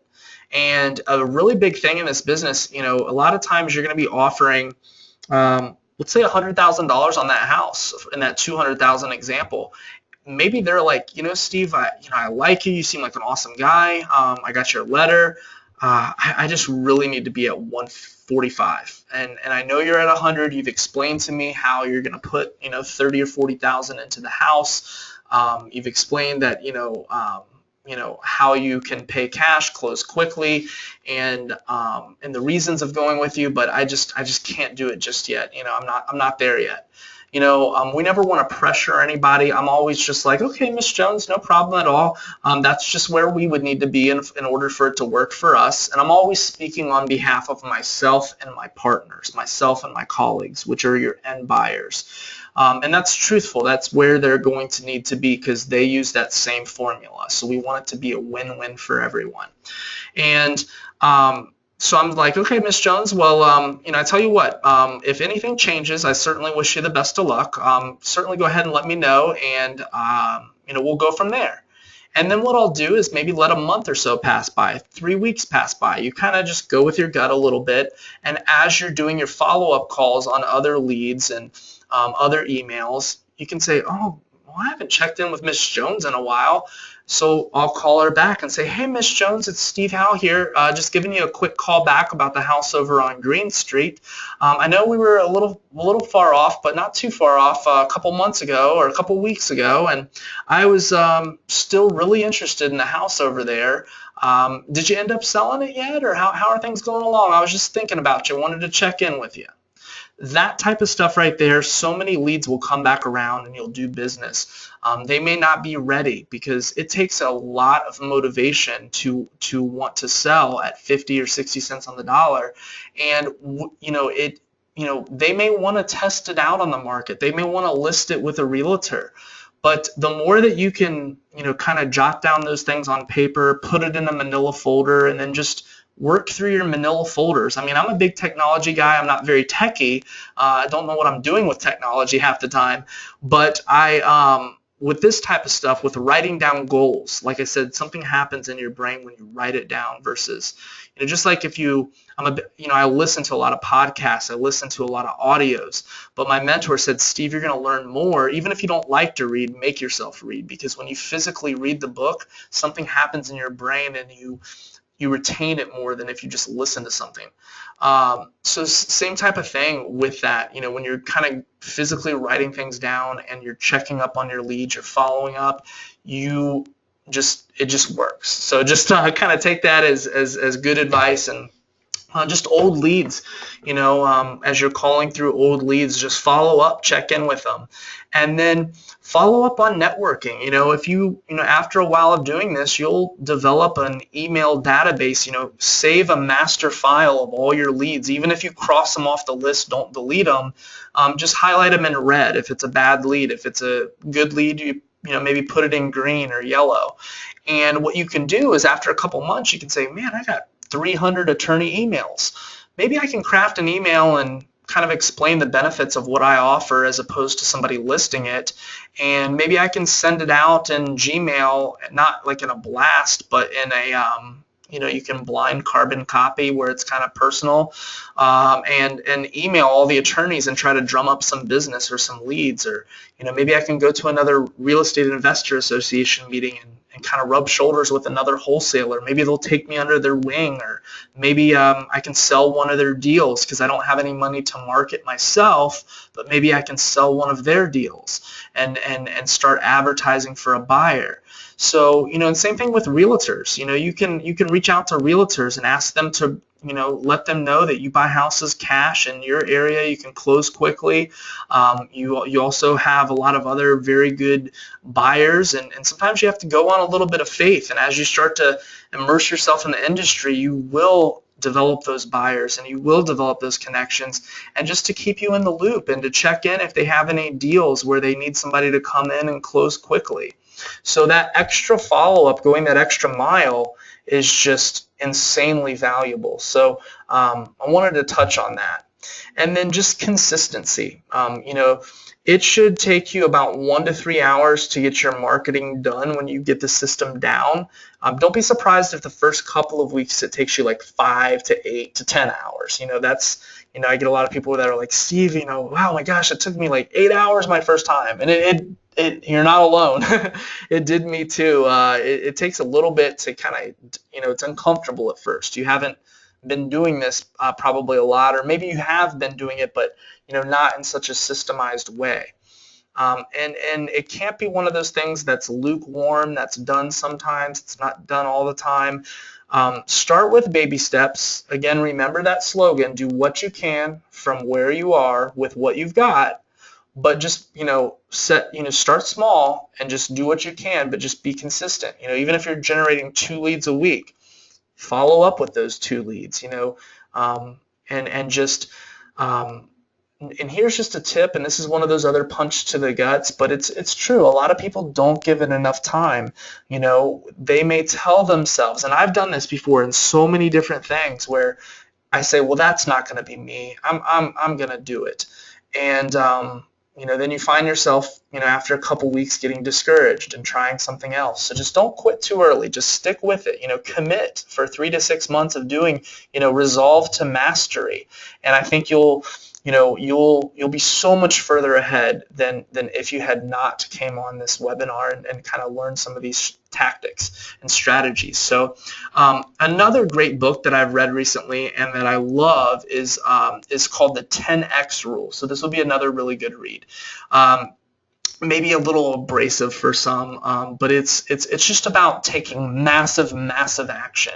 So in the book, it was talking about how many people underestimate the actual amount of action that's needed to achieve their goal, whether it's, you know, they want to make $10,000 or $20,000 a month, and they're all about positive thinking and personal development, and, you know, maybe like some of the law of attraction stuff, and they put a vision board of $20,000 a month, but they don't really estimate the amount of leads they're going to need to generate, the phone calls that they're going to need to do, the mailers they're going to do. So you want to just kind of understand that that concept, because it's true, and people underestimate the amount of challenges that are going to come their way, and little problems that will arise, even if they do everything perfect.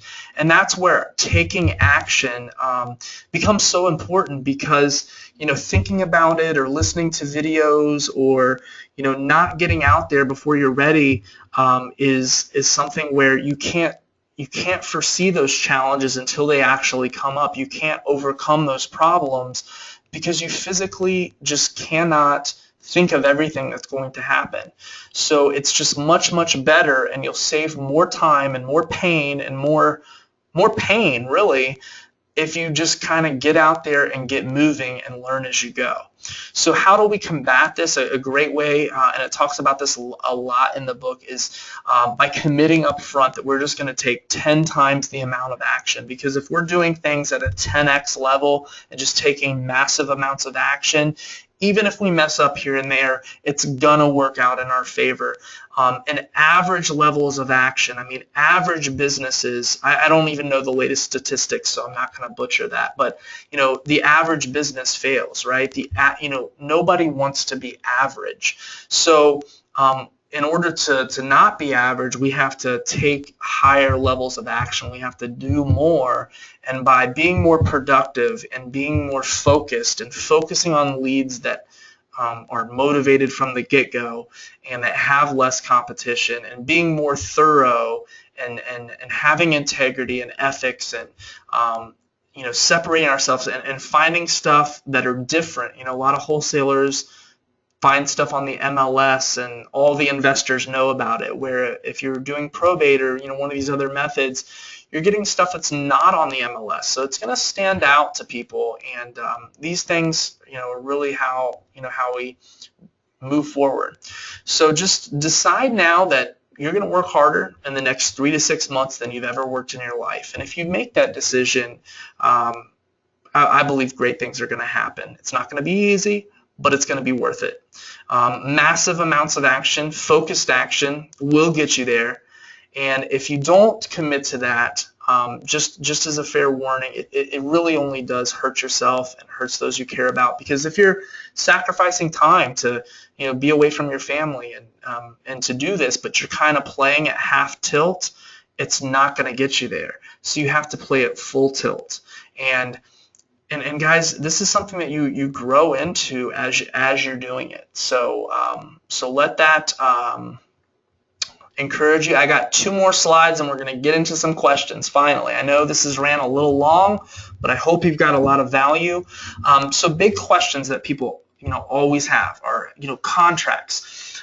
We use 2 simple contracts: a standard as-is purchase agreement and an assignment contract. You can actually probably go out there and Google both of these tonight and have a copy of these for yourself. I would recommend maybe talking to a local realtor. How do you find these contracts? Don't let the contract stop you. You have enough to do with your mindset, with your goals, with your foundation, with your schedule, with your, you know, just massive action, getting things going for the first 3-4 weeks. You know, and you can do deals in 3 or 4 weeks. So I don't want to scare you, but you have that to focus on, right? So don't let the contract, don't be like, well, I can't do anything until I figure out the contract.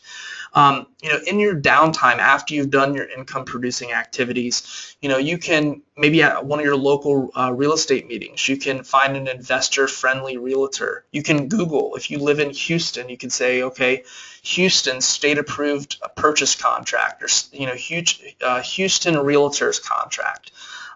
You can Google an assignment contract. You can go to your local RIA meeting and rub shoulders with other wholesalers, with other investors, and ask for a contract for both of these contracts. And if all that fails, you can hire a contract and get a real estate attorney and get both of these contracts for like $100, $150. But if it were me, I wouldn't, spend that money right up front. I would just get the contracts for free through a realtor or through a connection or getting them on Google. And then as far as filling them out, they're very, very simple. When you have a motivated lead that wants to sell you the house for 50 cents on the dollar, just take my word for it. These contracts are not difficult to fill out.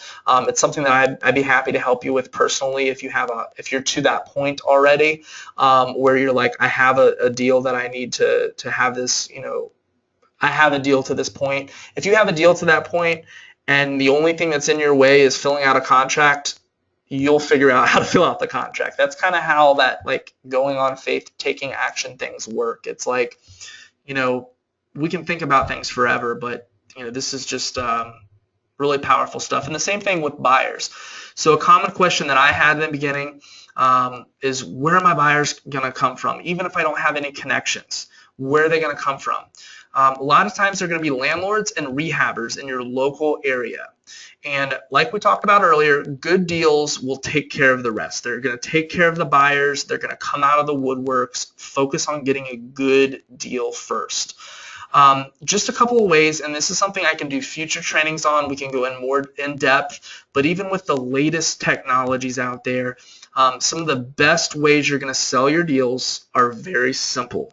And this is not rocket science, and that's the beauty of why, as you kind of go down your real estate journey, why wholesaling is so powerful, because this stuff does take effort, but it's also quite simple.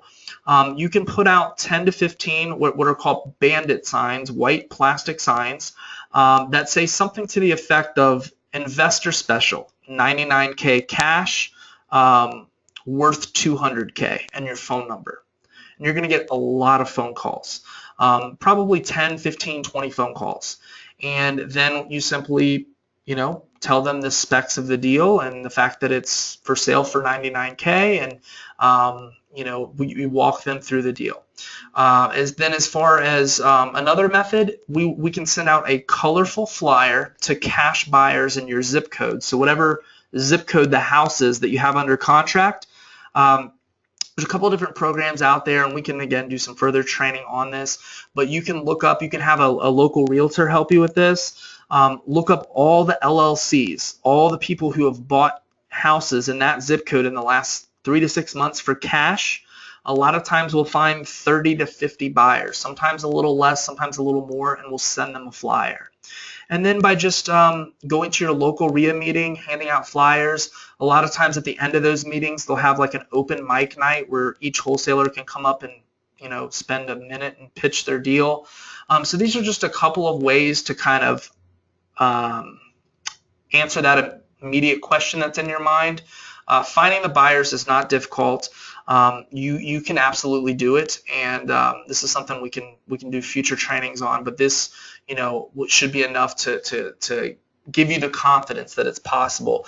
And if you start marketing other wholesalers' deals, this is something you can do. And I've had students and colleagues and friends that have started doing this that had no connections, and they immediately put out these bandit signs and send out some flyers, and they're like, oh my gosh, Steve, I have 50 buyers. I need deals now. I need deals. And they were just amazed. And that's why I just want you to focus on getting deals, because it doesn't matter about the buyers if you don't have anything to sell them. You can have 1,000 buyers, but if you don't have anything to sell them, you're going to be just as frustrated. So I will now take your questions, and I'm going to pull over the question tab here. Please let me know after this has ended if you have enjoyed this webinar, and better yet, I would love if you would be so kind to just send me a personal email. It doesn't have to be long.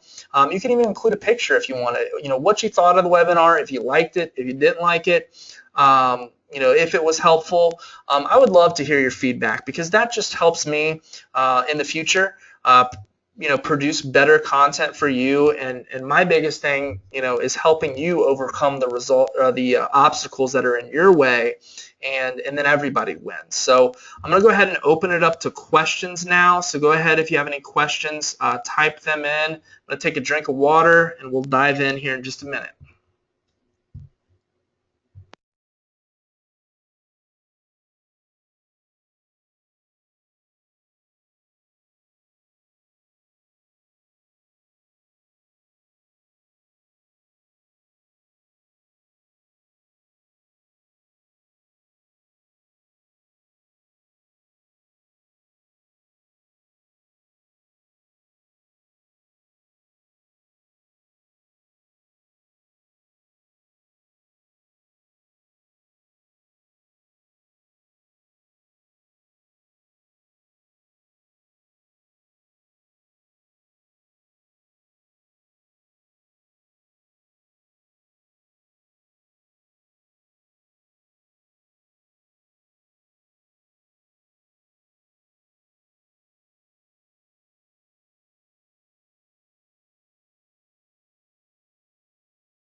All right, so the questions are rolling in. Let's go ahead and dive into those now. So we have William from from Philadelphia, Pennsylvania. I live in Philadelphia, and the records are not online. Not only that, they need a name of the executor. If you don't know this info, then you have to spend $3 a piece just to look at any file, which may or may not have a property in probate. Have you ever been down this road? Yes, in a couple of markets, I know they're that way. I think in Denver and a couple other markets, it's very rare. So for those of you, don't let this scare you, because there's definitely a couple things you can do.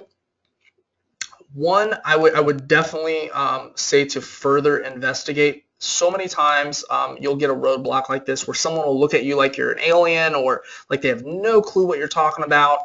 And then sometime the next time you come down to the courthouse, you'll speak to someone who's insanely helpful. So I would say, William, when you go physically to the courthouse, kind of look around.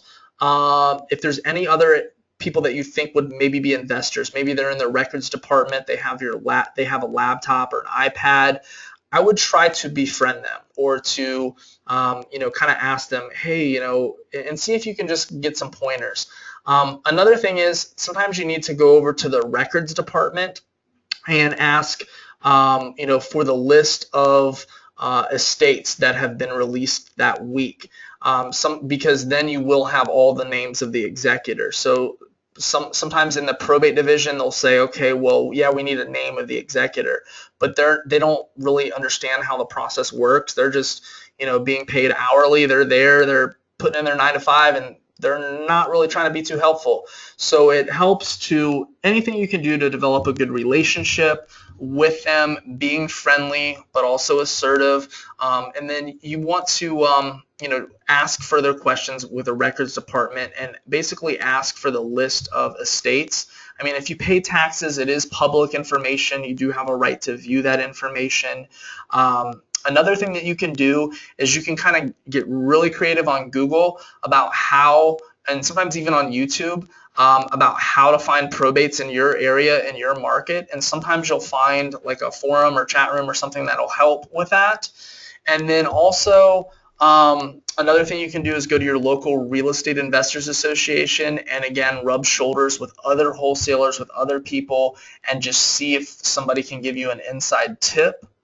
Another solution you can do is you can actually call a real estate probate attorney and ask for a half hour of their time.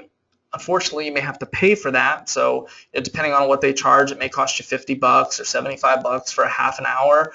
But understand that this information is gold, and it is worth it to in that way you can kind of get it right from the source, how it works in that area.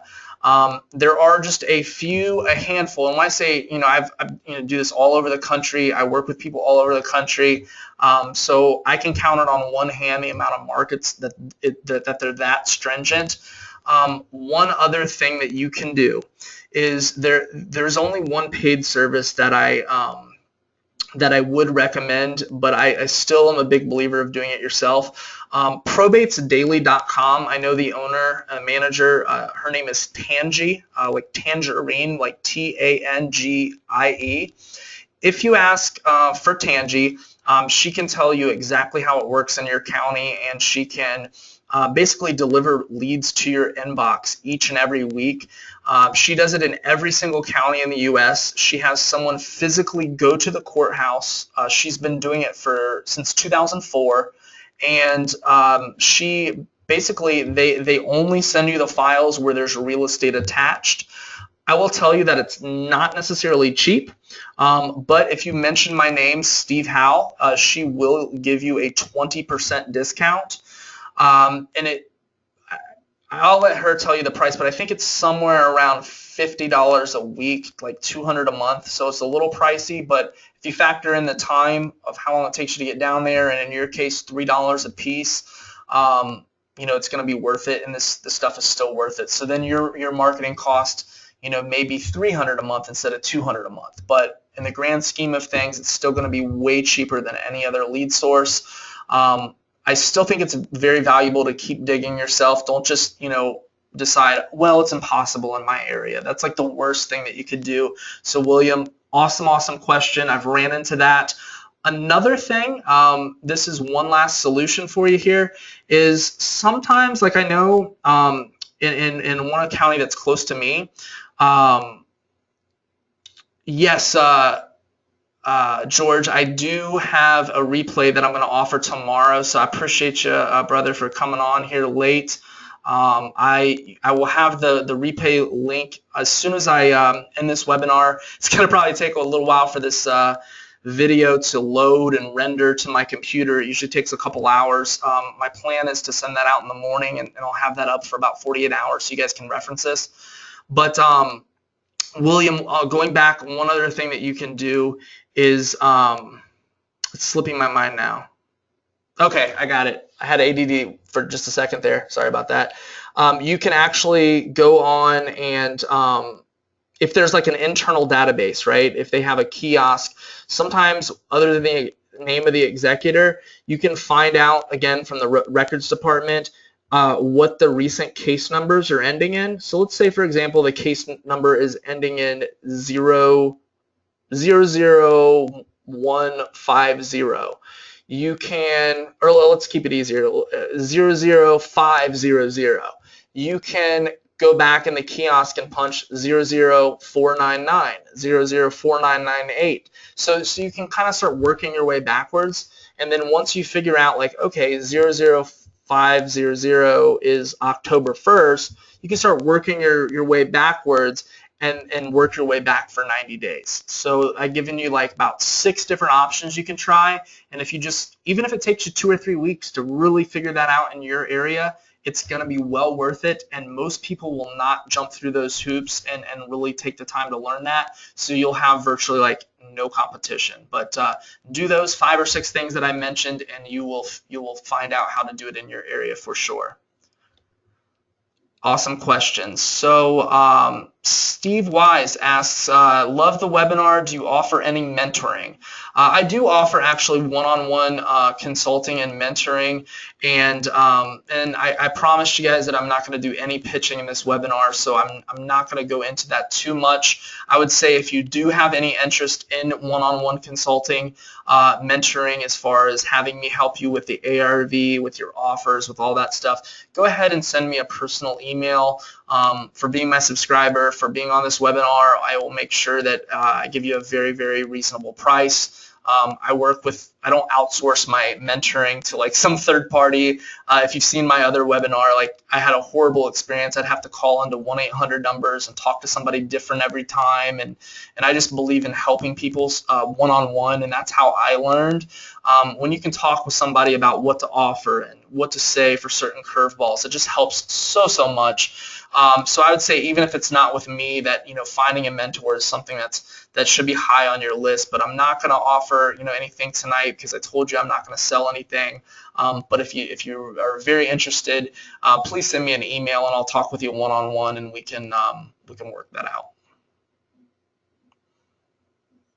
All right, so Randolph says the probatenetwork.com charges $199 a month for these probate leads. Definitely, I'll have to write that down and check them out. I haven't heard anything about them, so it's a service that I haven't used. But yeah, definitely worth checking out.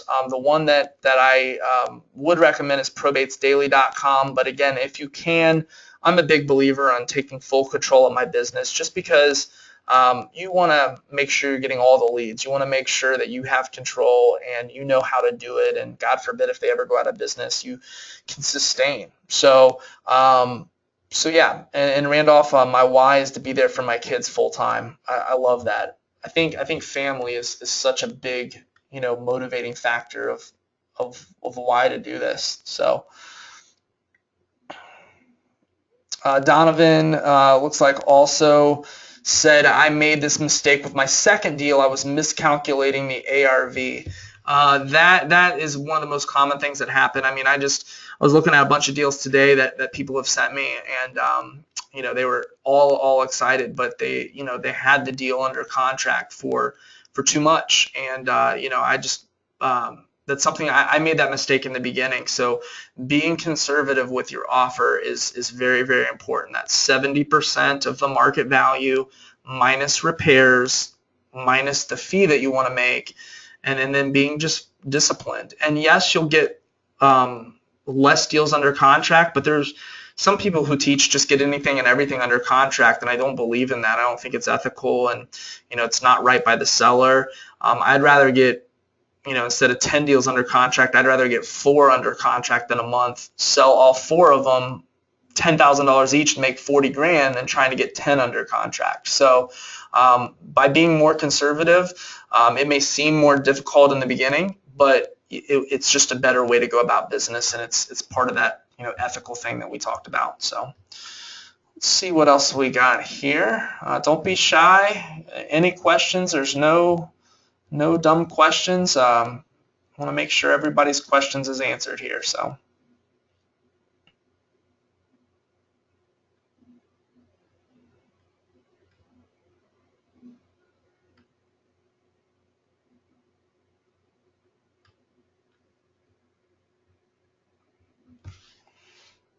Yeah, absolutely, William. Absolutely, Randolph. You both are very, very welcome.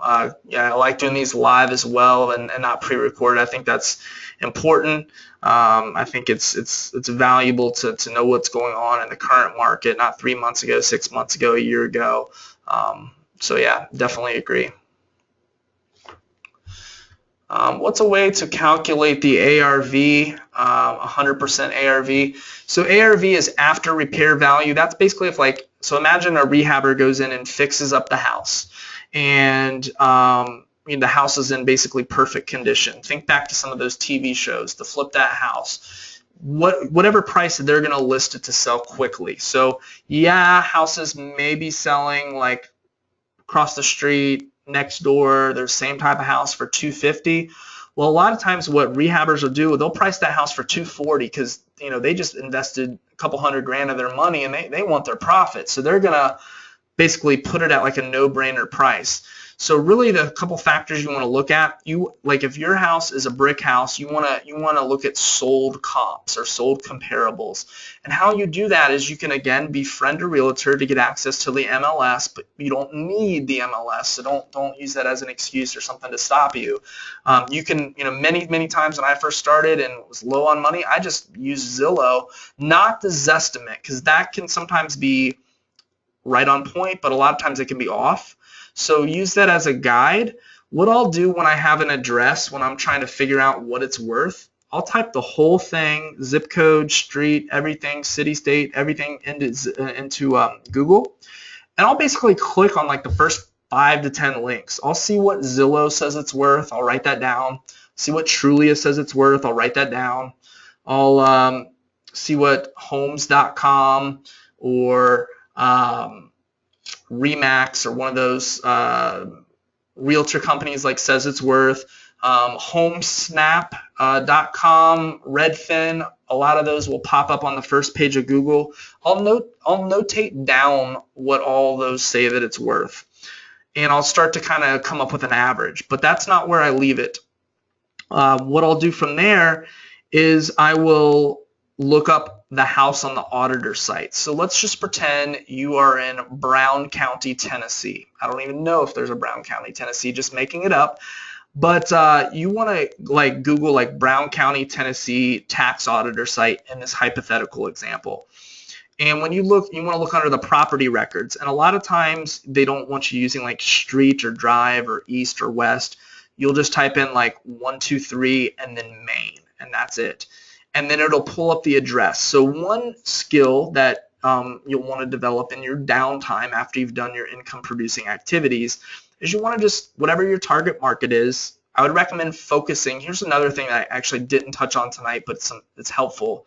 You can actually focus on 1 to 3 counties. So pick out 3 counties in your area to really bump up your lead flow. You'd really want about 20 to 30 good probate leads each week to really gain traction and to build a six-figure business, in my opinion.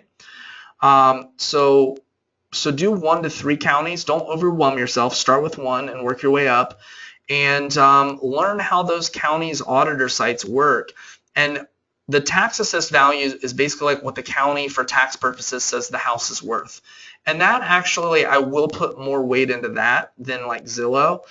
Usually that's a little bit more accurate because the county sends out appraisers. And yeah, Randolph, e-appraisal is good. That's one of those where I kind of like look at e-appraisal. I look at Zillow, Trulia, HomeSnap, and just kind of, it's food for thought. But look up your county tax assessor website and what it says it's worth. And that's, not always, don't say, okay, well, that's the ARV, but you can put more weight into that. Then I'll go to Zillow, and down on the right-hand side, you can look at recently, I forget what it says. It's like recently sold or comparables. And then in red, it'll say see similar listings. Don't look at that. That's just basically what other similar type houses, what Zillow thinks is similar, and sometimes it can be very off, what houses are listed for.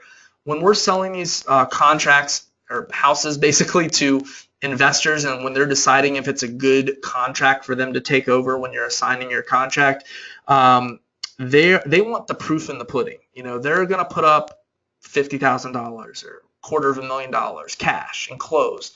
So they want the proof in the pudding. They want what's actually sold, something they can rely on. So we don't want to see what other things are listed for. We want to see what actually sold in the last 6 months. So if we have a 3-bedroom, 1-bath house, 1,500 square feet, built in 1980, we want to look for other houses that are 3 beds, 1 bath, close to 1,500, maybe as low as 1,100, as high as 1,900, but as close as possible, usually within about 10%. You want to compare like houses. So if our house that we're searching for the ARV, if it's a 2-story, we don't want to look at little small ranches. We want to look at other 2 stories.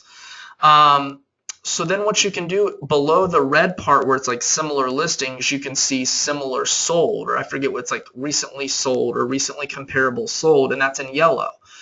Click on that, and if you click see more, it'll show like a lot of them, and sometimes it'll even pour more than the MLS will, believe it or not. And that data that actually recently sold, and it'll tell you how many square footage it is.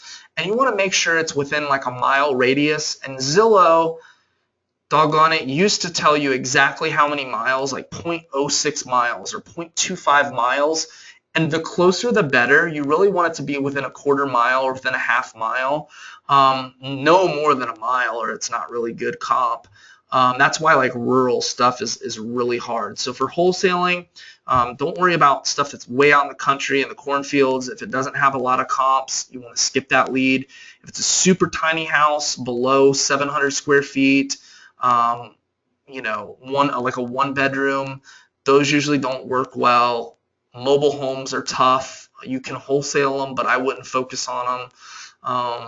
You really want to focus on single family houses, duplexes, 3-1s. You can wholesale 2 bedrooms, but you got to get it for a cheaper price.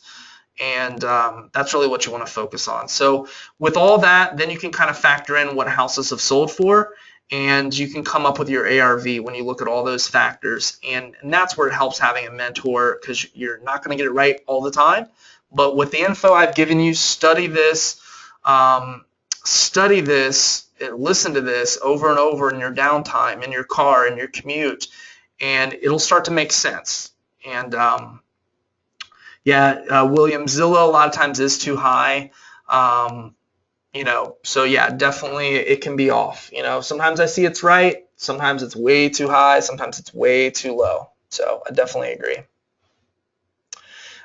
Darian, I think we just covered how to get those accurate comps, how to do it yourself. You can also pair up with a realtor and have realtors send you comps for hot leads, and in turn you can think of a creative way to help the realtor as well, as far as, being like, hey, we're buying properties in the area, and, send them to me, and we'll use you on the deal, and you can get a part of the commission. So, so hopefully that answers your questions there. What else? I know we're running about 2 hours and 15 minutes here, so I want to be very respectful of your time, but any last questions, definitely let me know.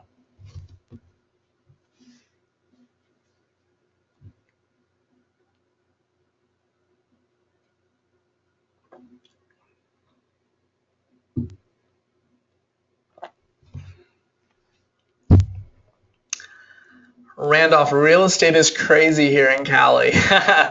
I'm going to take that in a good way. Yes, it's crazy good in Cali. There is, the average home price is probably going to be worth more than, here in Ohio. I think it's usually about 560 to 580, where here it's like 140 to like 200. So just keep rolling, man. Just use this stuff, do this stuff. There's a ton of people that just crush it out in California, Phoenix, just booming markets. So you can actually tend to have higher spreads, and sometimes you can pay just a little bit more, maybe like 60 cents on the dollar. So that's where it really helps to be networking, to be plugged in, and just over time immerse yourself in your market. Google like sell house fast. Let's say you live in Los Angeles, sell house fast Los Angeles, sell house fast Orange County, we buy houses Orange County, and get on a couple other wholesalers lists, see what houses they're getting, and that's just how you learn your market. So.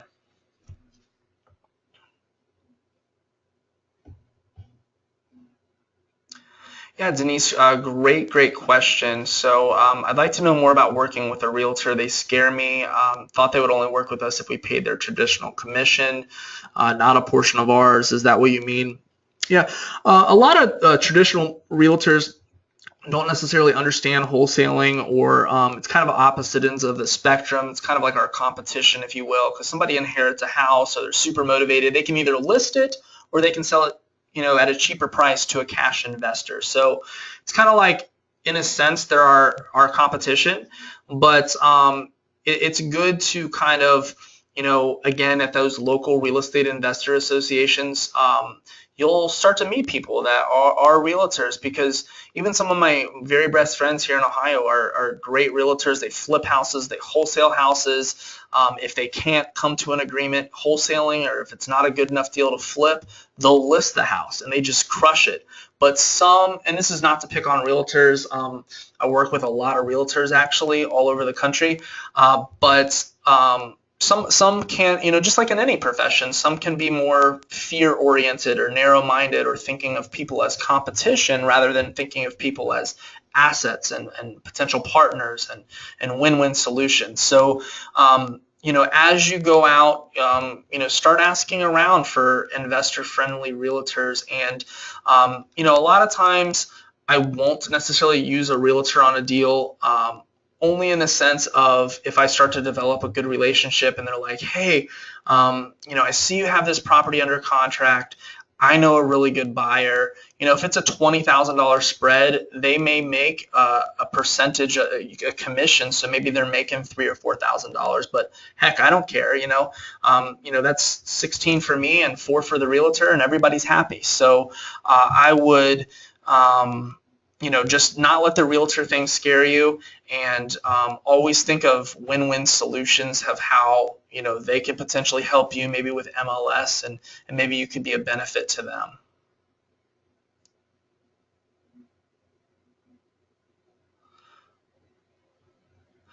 They're still going to earn their standard commission on the house, so they're still going to earn their 3%. So if it's a $200,000 house, they're still going to earn their same commission. So it's not like they're earning less. It's just they really, didn't have to do half of the work. So instead of bringing the transaction together, it's like, we already have this great house, and they had a buyer that just so happened that wanted to buy it.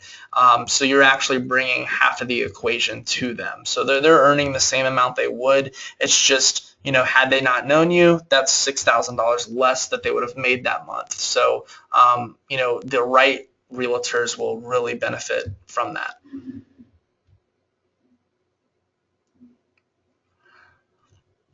William, are you a saint? I really just want to give you guys a lot of value. So I appreciate you saying that, and really trying to pour my heart out here for you guys. So hopefully you guys get some value.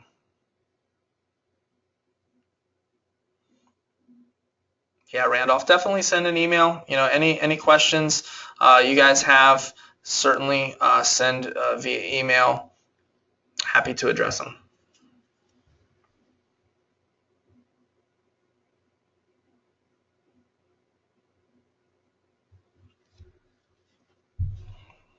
All right, Rita, when starting out, what skills do you think are important to succeed in this business? Example, talking on the phone, Excel, etc.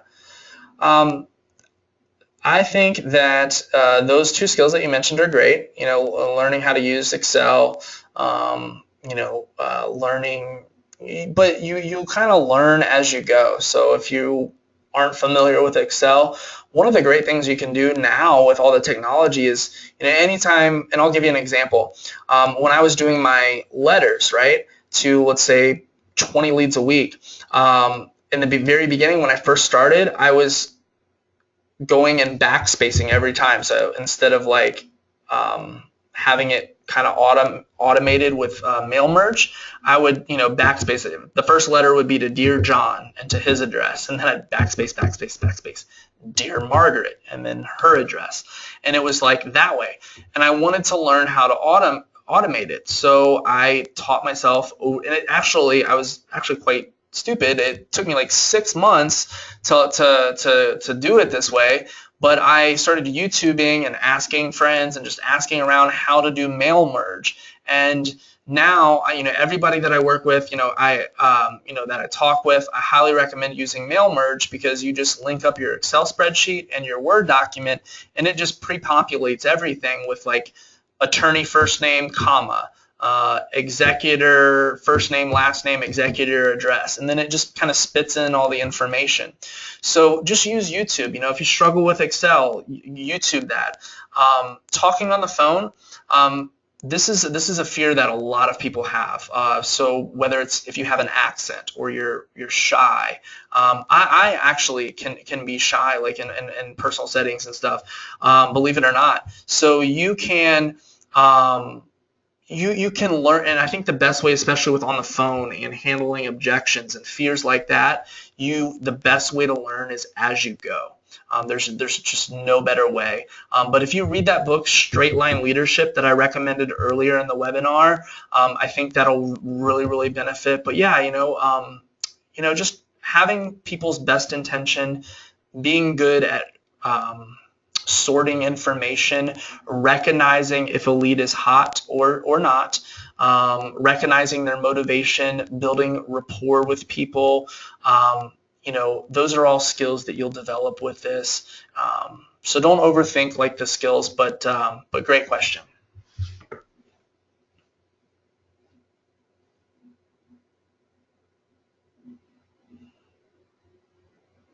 Oh, you are welcome, Rita. And Denise, appreciate those kind words, and absolutely love the Lord. Thank you. All right, well, everyone, it is approaching 10:30. I think it's like 10:24 here. We've been going on about 2 hours. I'd like to be respectful if anyone else has questions. If not, I think we'll go ahead and end this here in about the next 30 seconds unless another question pops through. And I will try my very best to have that recording up sometime in the morning or mid-afternoon, depending on how I can load that to my computer and get it out to you guys. And then I'll have that replay up for about 48 hours. If you have any specific questions, please send them over. Also, feel free to drop me an email with a picture, what you liked about the webinar. If you got some value, I'd appreciate it. You can email me at Steve Howell, that's STEVHOWELL, online@gmail.com. So Steve Howell online@gmail.com. I'll go ahead and enter it into the chat here. That will come right to me, and I will get back to you right away. So I went ahead and entered that to the chat. All right, guys, I appreciate you very much. Keep going, apply this stuff. I believe in you. I love you, and I will talk to you soon. Okay? All right, have a great night.